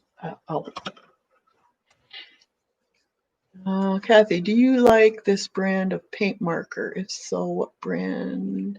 It's, yeah, I like it. You can only get, I think you can get 36. This is a 36. It's from a Canadian Amazon. I imagine you can get it in the States too. It's much cheaper than your Posca. Poscas are great, but if you want to just try them, these are great. And you can get them in a larger. Make sure you check though. This is acrylic. They also have an oil. So make sure you get the acrylic. This is extra fine, I think. Yeah. I think you can get a fine tip too.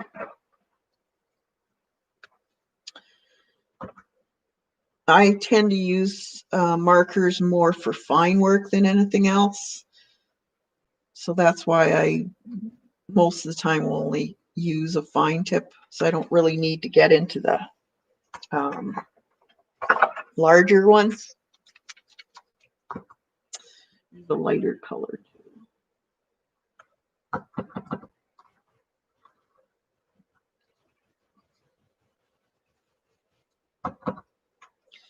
Okay, we got candy corn or whatever you called it. I think it's called candy corn. Has kind of a stripe on it.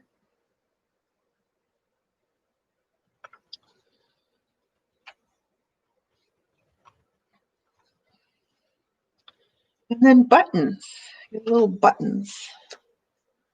So use 3.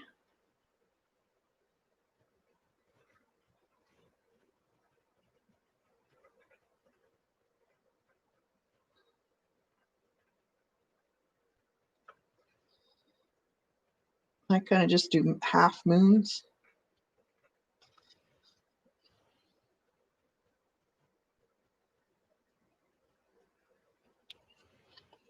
Okay, and then for his little legs here, you want to put a highlight and a low light. So you can take your small flat brush, and I just put right on the top a little bit of that buff color.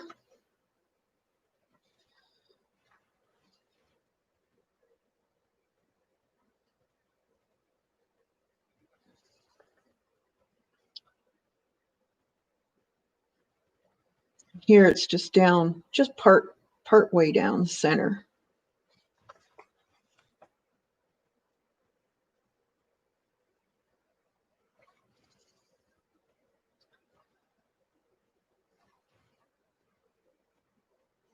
And then he has a little open area in the on the ends where the center of the pretzel would show. You just put a dot in there, and then we'll add some highlight.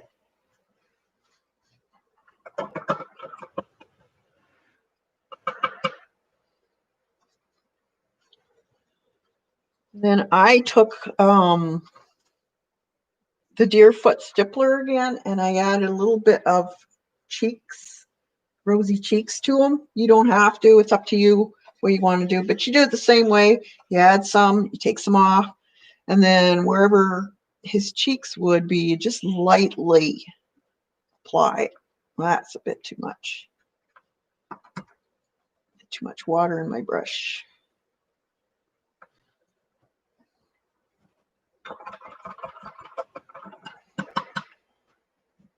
So it's up to you if you want to put cheeks in. All right, so that's partly done. Now we want to do the lights. So you want to take your drawing again, your traceable,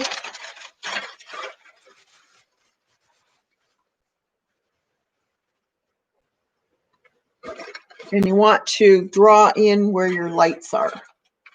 Let's see if this one's covered enough. Yep, that'll be all right.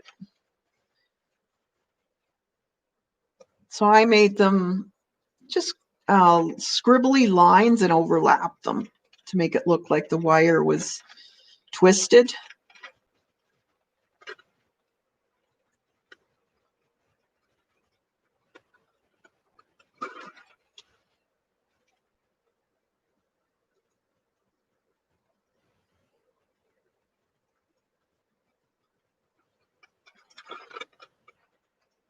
You can put the stars in too if you're just going to paint them in. It's up to you. Or you can put a some kind of a raised chipboard or whatever you have.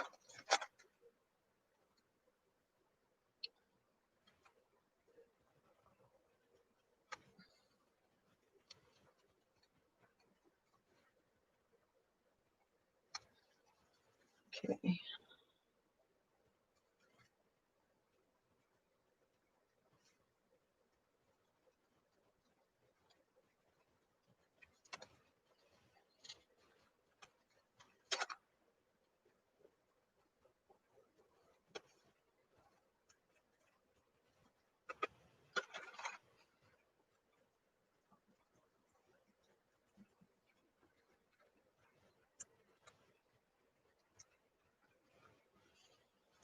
Okay.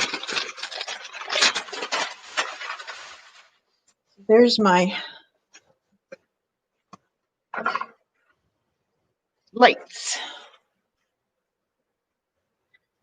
What I did for the stringing is I took my grays. I have a dark gray, a light gray, and then just a white. So I had these, and I just went over it with the dark gray, or no, the light gray first. So make sure you, Kathy, do you like, oh, no, I already read that. Okay. Candy corn, that's it, candy corn. Okay, so I just went over top with the marker. You might need to go over a couple times if the marker's too thin.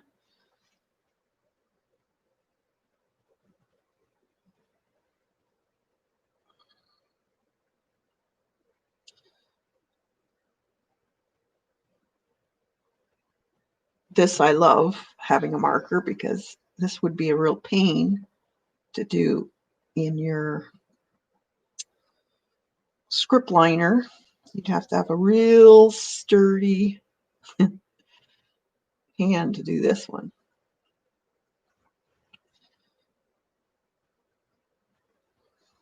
But you can do it. You want to challenge yourself? Go for it. This is when I love mixed media. So I can use other stuff to make it easier.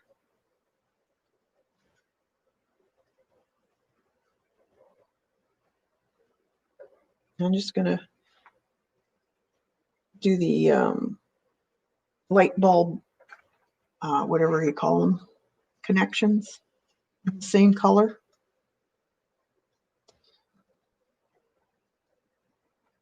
And I'm just going to color them in. So base coat them.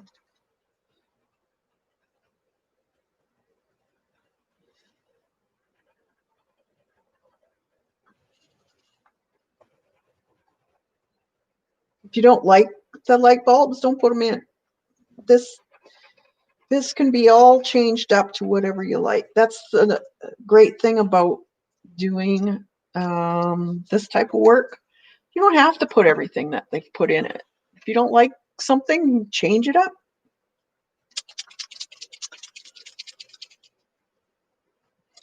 Okay, now you want to make sure that's dry, and then we'll go over top of it in just certain areas to make it highlights and lowlights.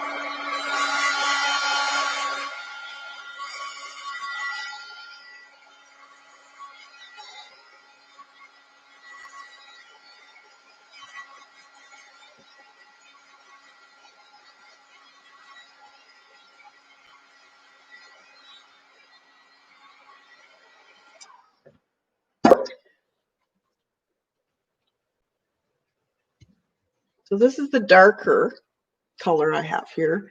And what I'm going to do is you got to remember you're looking down on it.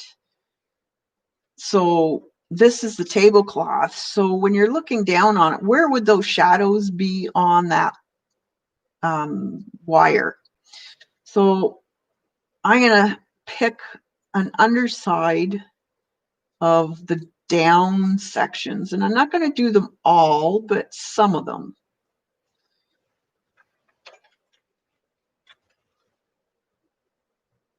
Wherever you think there would be shadow cast. So think of it as you're looking down on it. So it would be the underneath of this. And I'm not doing every one. So play with it.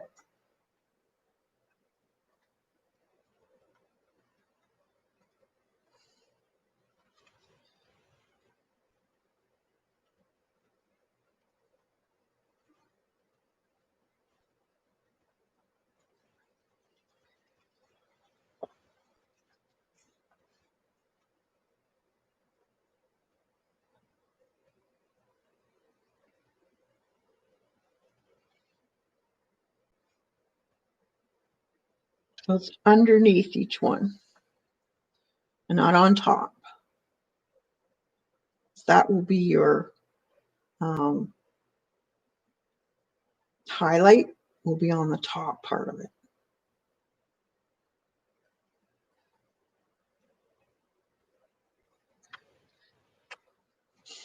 And then you can just put a little bit on the end here.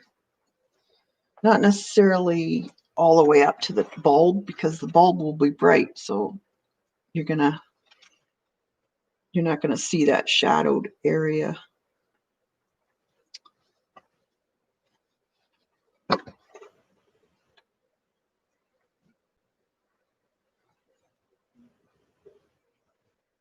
Just drops it.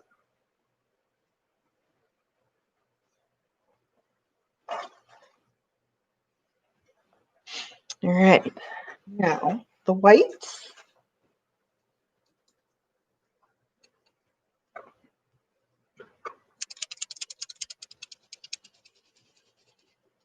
Do the same, but on the top part. This time you will see the brightness of that. So I'm going to put fairly bright on there and on the top of your wires.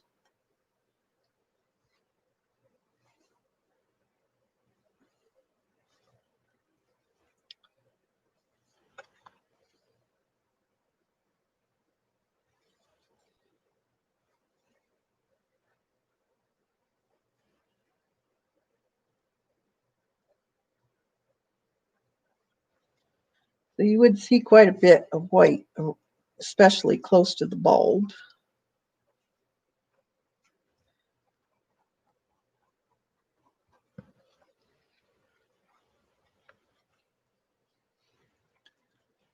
Okay.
All right.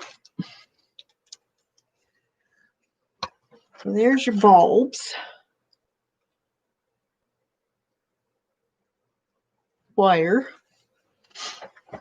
Okay, so now these were the bulbs that are kind of textured. They're not smooth, so they reflect the light in kind of a sparkly way. So the way of doing that is to take your Deerfoot stippler again, and this time we're going to make a gray color, but we want a kind of a dark gray. So we want some black and some white.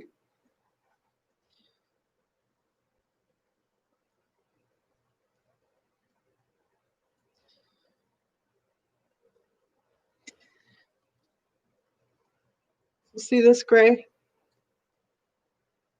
That's the color I want. So I have yellow and I also have a clear, but the clear you're going to have to speckle. So I want you to take your brush and just dot a bunch of these gray marks, more gray than anything else. You want it fairly covered, but not totally.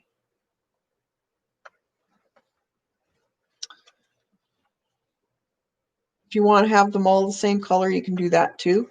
The one by the mug is also done that way.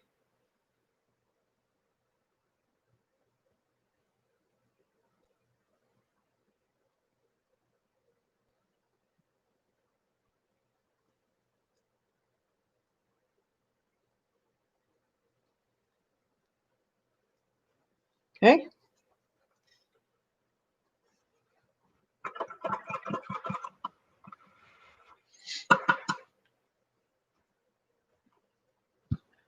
This is looking better. Thanks, Joan. Hey, Norma. Okay, now with the yellow one, we want, we can't really go the gray. There is some gray in it, but we're going to go yellow. So we want the brightest yellow you have. You want to do the same thing. Just dot.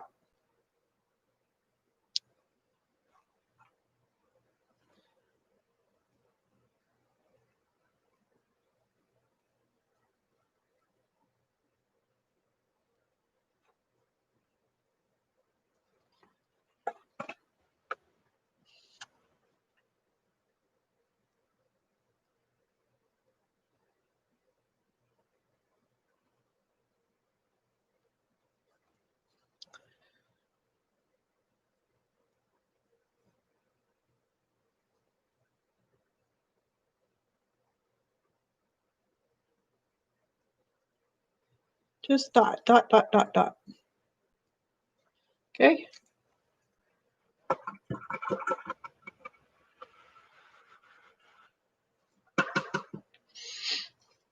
Now with the yellow one, I want to take some of that gray and just make a few dots. But these dots I want to be more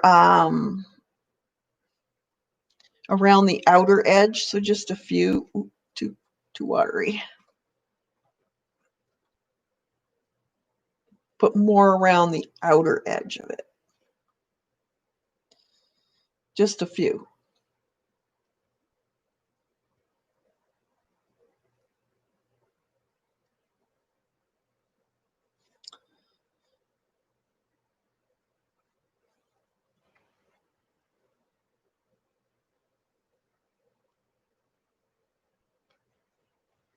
Okay.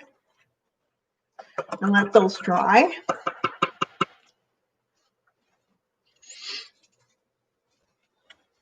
You can dry them. Just ordered those paint pens. Oh, awesome. You'll like them. I really do like them.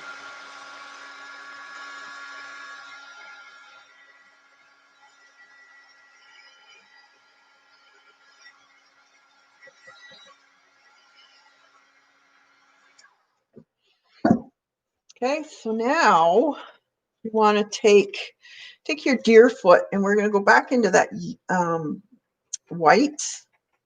This time I don't want you to white stamp it off. I want it to be on your thing fairly thick. But we're not going to press hard. We're just going to dab it now, and we're going to dab more concentrated in the center and work your way out.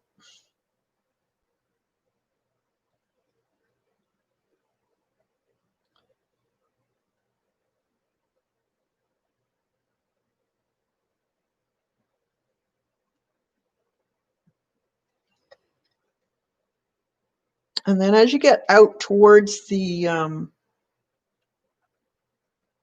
cup, you can put a few dabs. You won't have as much paint on your brush, but put a little more dabs around the area of where that cup is, of the light bulb. Like that.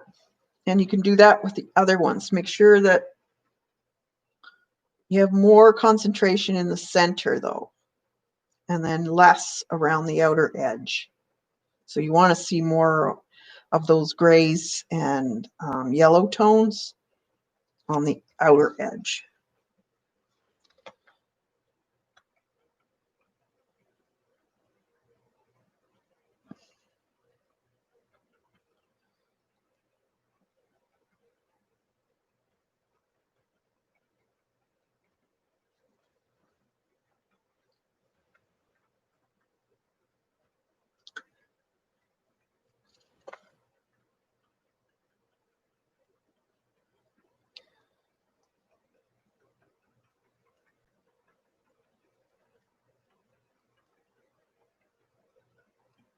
Just dab, dab, dab.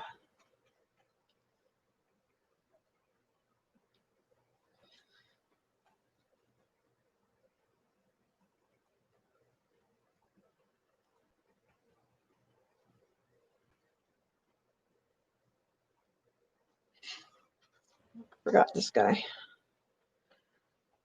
Choose yellow.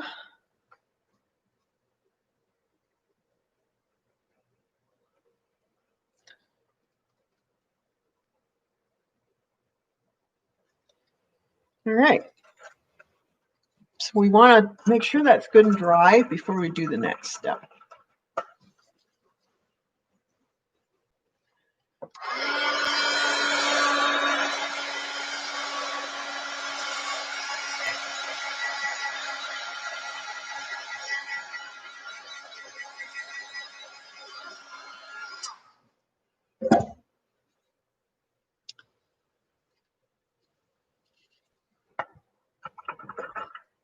So same thing, we want a deerfoot stippler. Now we're going to make that glow that's around the light.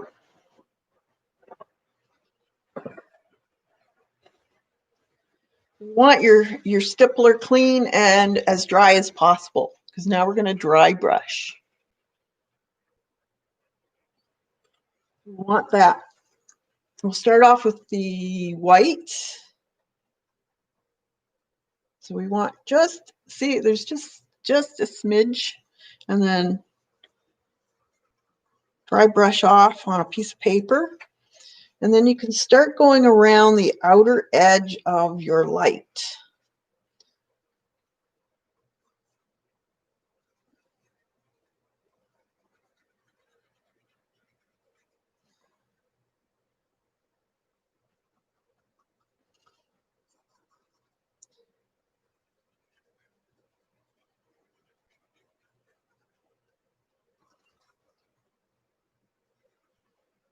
And then go up on your mug around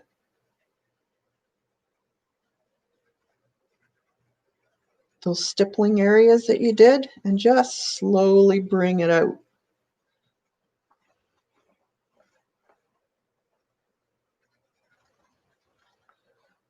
So wherever your white bulbs are, you want to do that around your areas. You want that tablecloth to be more on the white side.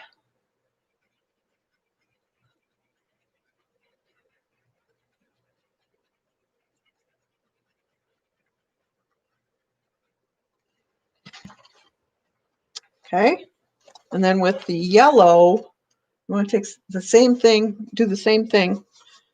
Make sure you don't have too much yellow on, and then just start dry brushing an area around those lights.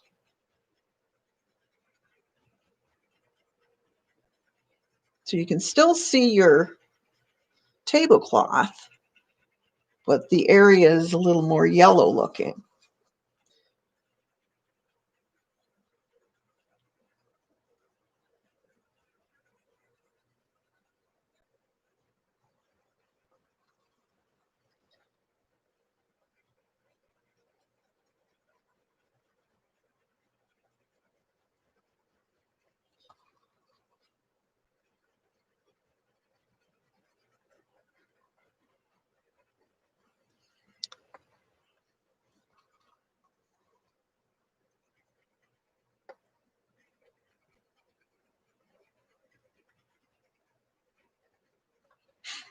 Now, with this light, if you see there's this yellow light, it would reflect some onto this coffee mug. So I want you to take some of that, a little more on your brush this time, and then just tap some area around the bottom of it, just like that.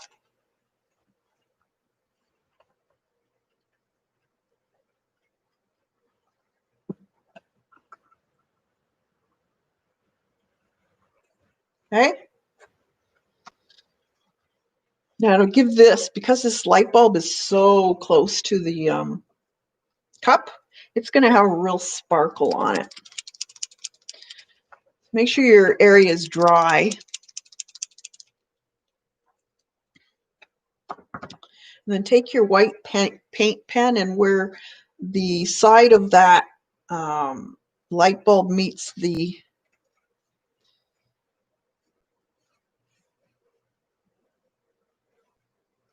coffee cup, I want you to start putting some bright sparkle on it. And I'm just drawing kind of half a star.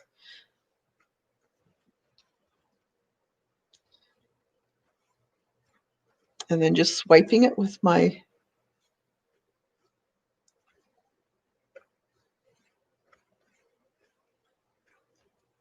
finger.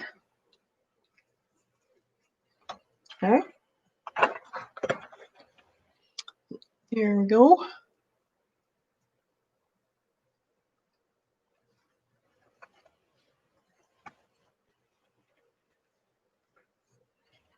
All right. What else? Oh yeah, we have to put a little bit of a shadow under just parts of the wire. So I want you to take a watered down amount, really watered down, and just not where the light part is, but just where you're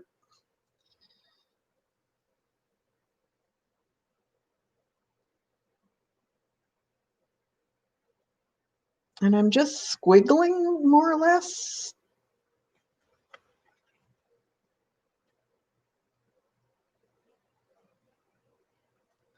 Just to show that there's some indication that there's shadowed from the,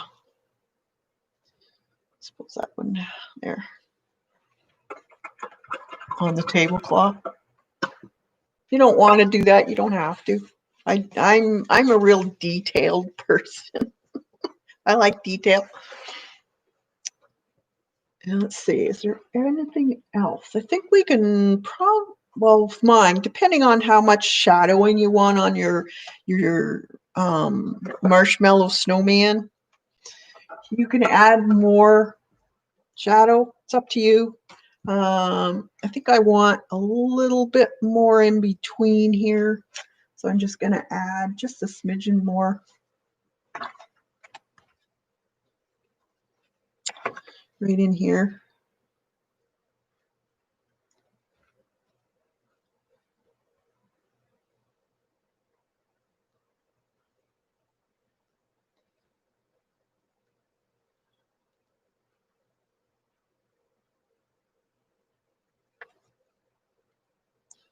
And right there. Now,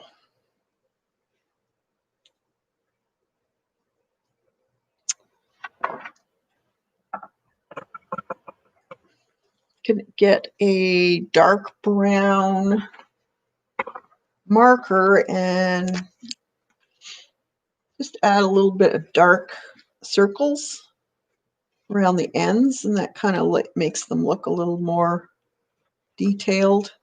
And with your light colored marker, right around where the marshmallow and the pretzel sticks meet, put a little shadowing in a kind of a semicircle around that.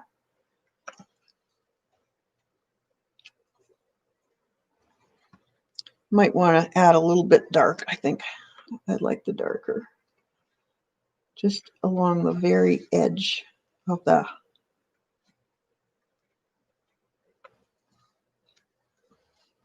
so it looks a little more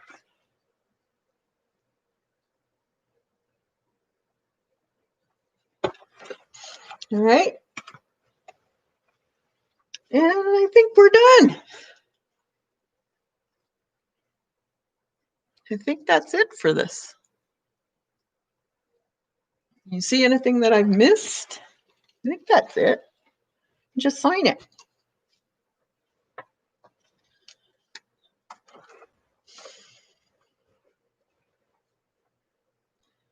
The 10th, 2020.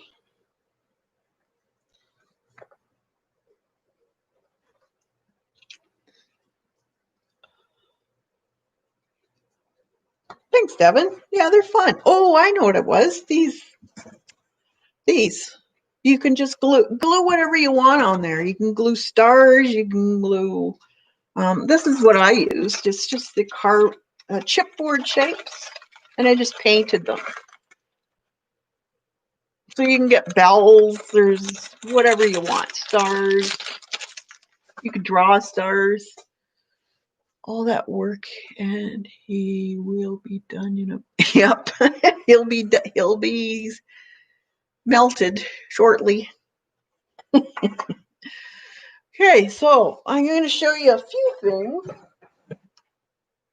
I'm just going through my stuff from my fabrics and stuff like that. And I think I gave away a lot of my stuff because I can't find it. So I want to put a lot of... You'll show it on Monday? Awesome, Janet. Can't wait. Yeah.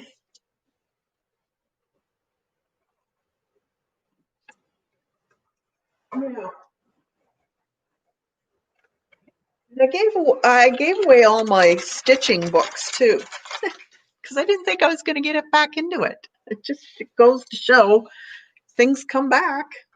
So I got this. This is a really good book, and it gives you all of the stitches step by step, and for different things. There's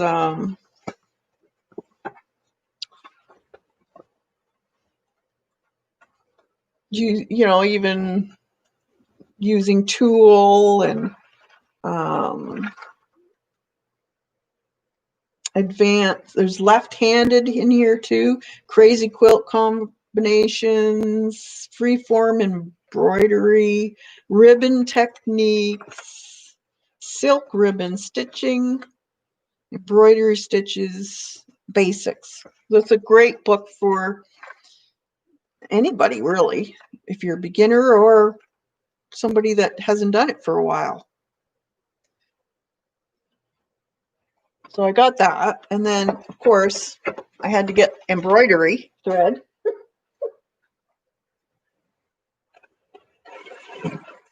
I did get these. So you get, I think it was,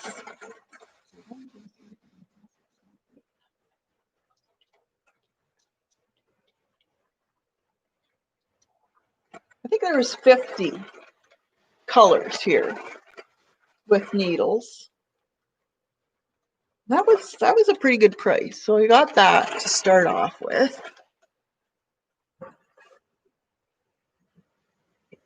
I had this kit. I better bring you out.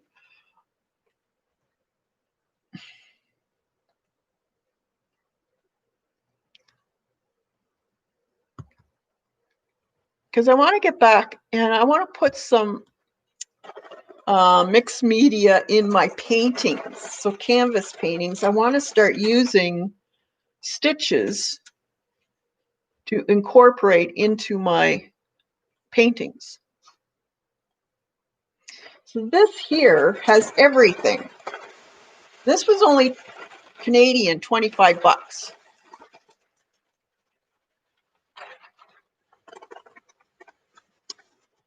So you got 100 of these colors. You got all of these. And you got pin cushions, all kinds of needles, wax, pins. There's a pair of scissors in here. There's special fabric pens. There's the little wraps. There's thimble. There's a ripper, seam ripper, scissors. This, where did I find this or this? This was on Amazon.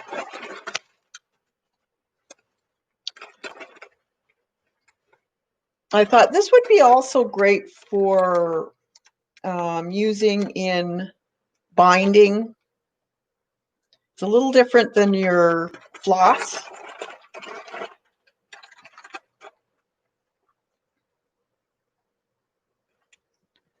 This big bag was on Amazon. It was $25, and you also get this too. So quite a few sheets of this. Yeah, I thought so, because you can spend a lot of money on this stuff, and this will get you started. So great find for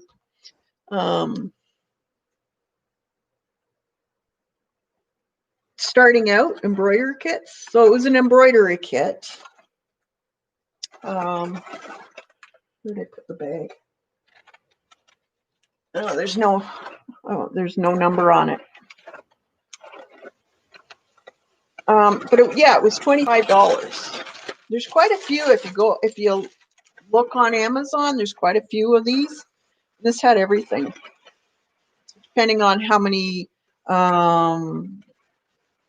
floss things you want. Some of them have 50, some have 100, some have 125. Some don't have any of the rings. So there's quite a few of them. Nice to use the rings as frames. Yeah, exactly. Is the floss 4-ply or single ply?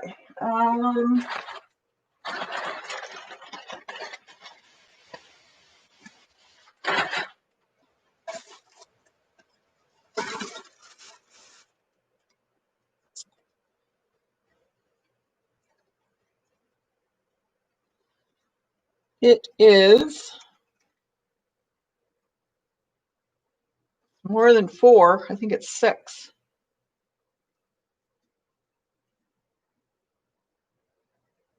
2, 3. It's 6-ply.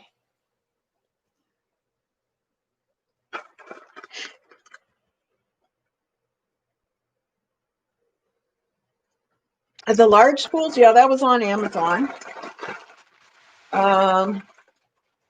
There's the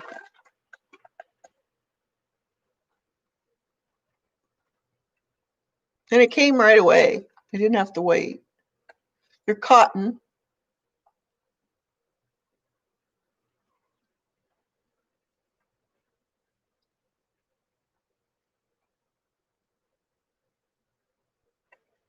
Yep, 6-ply. And look at all the colors. Like, that's more than what I'll probably ever use. They're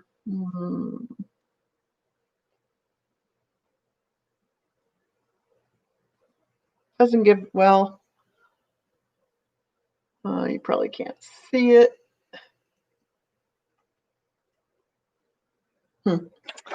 Yeah, so great for a beginner, or if you're just using it for what I'm using it for just, adding to my 3D look. That cotton is great to crochet with also. Oh yeah, would be.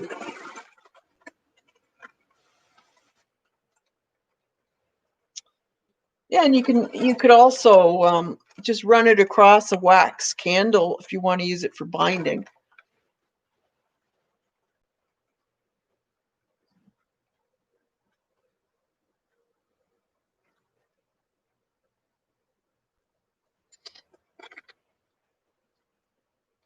Lepaon,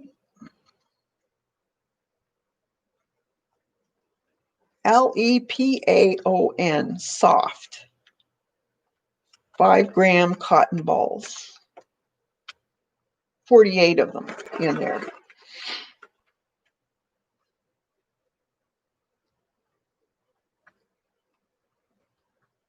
Yeah, I thought it was a good buy. So I am set for the new year. You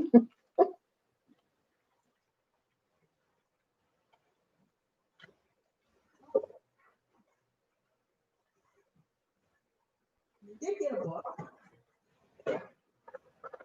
This pre-ordered, and I finally got it. This is a great book. If you're into fairies and that type of stuff, this is the same person that did the pressed fairies, and this is their work. So they give a writing about what the story was for this, and then this is all the drawings of them doing each character in this story.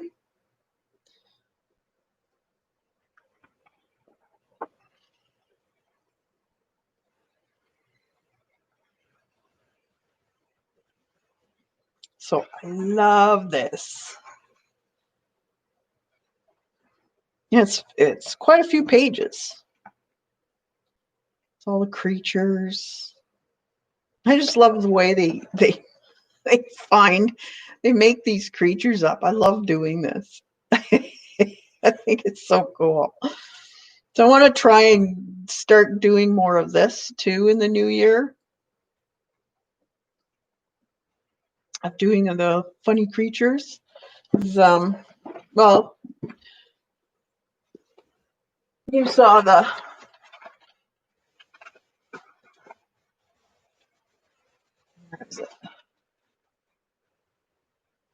yeah, there's my pressed fairies I did.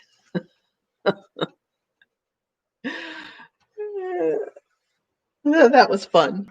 So that's the back view and the front view of the pressed fairy in the book that went like that. Oh, the book? Yeah, it just came out. The Dark Crystal Beastery. It's all of their drawings for the different beasts that they had in the Dark Crystal. And they tell about each one and what it is. It's a cool book. Yeah, I love these types of books. You know what? I want to start drawing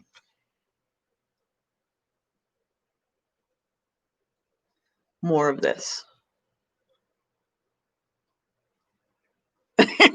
Never. I always have a few up my sleeve, Janet.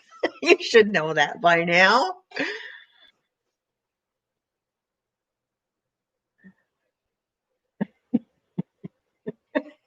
So we're going to start doing some of our own beastery book. I think it's going to be fun. We're gonna combine animals and see what we can make up. I think that'll be fun.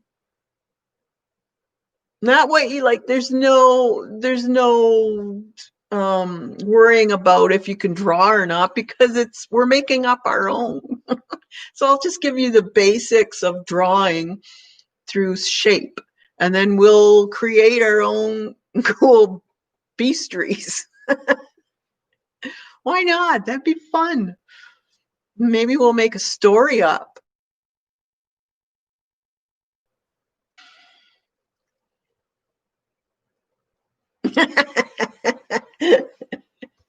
Yeah, that's part of my naughty disposition. Yeah. All right, so that's a little peek in what we're going to do next year. We're going to continue with the file folders, but we're going to add some other stuff to them this time. So there's going to be a little bit of embroidery or dimensional stuff, maybe cutouts. I want to do one of those books that, what are they called? They're all cut out into different shapes with each page. You hit the buy button. We're going to have fun. You'll see.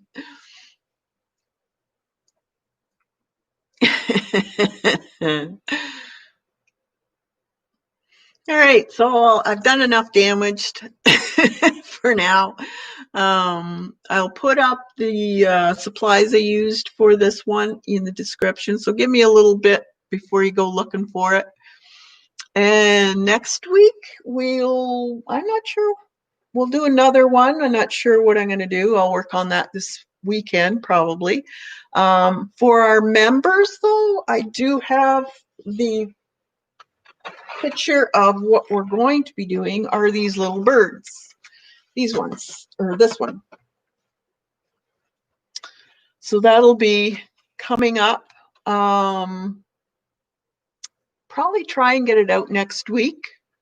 And it will be a video. For the Blooming Artist members, because the last Friday of the month is on Christmas Day, we can't have it on that day. So what I'm going to do is I'm going to do a video instead of a live, and I will put it up on Christmas Day for you, and you can watch it for whenever you want. Does that sound good to you guys? Because everybody's so busy, it'd be hard to do a stream.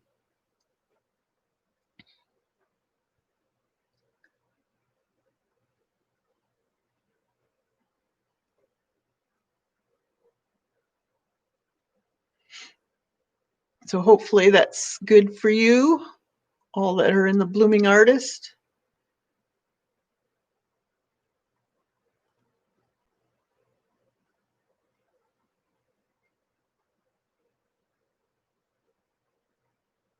Sounds great.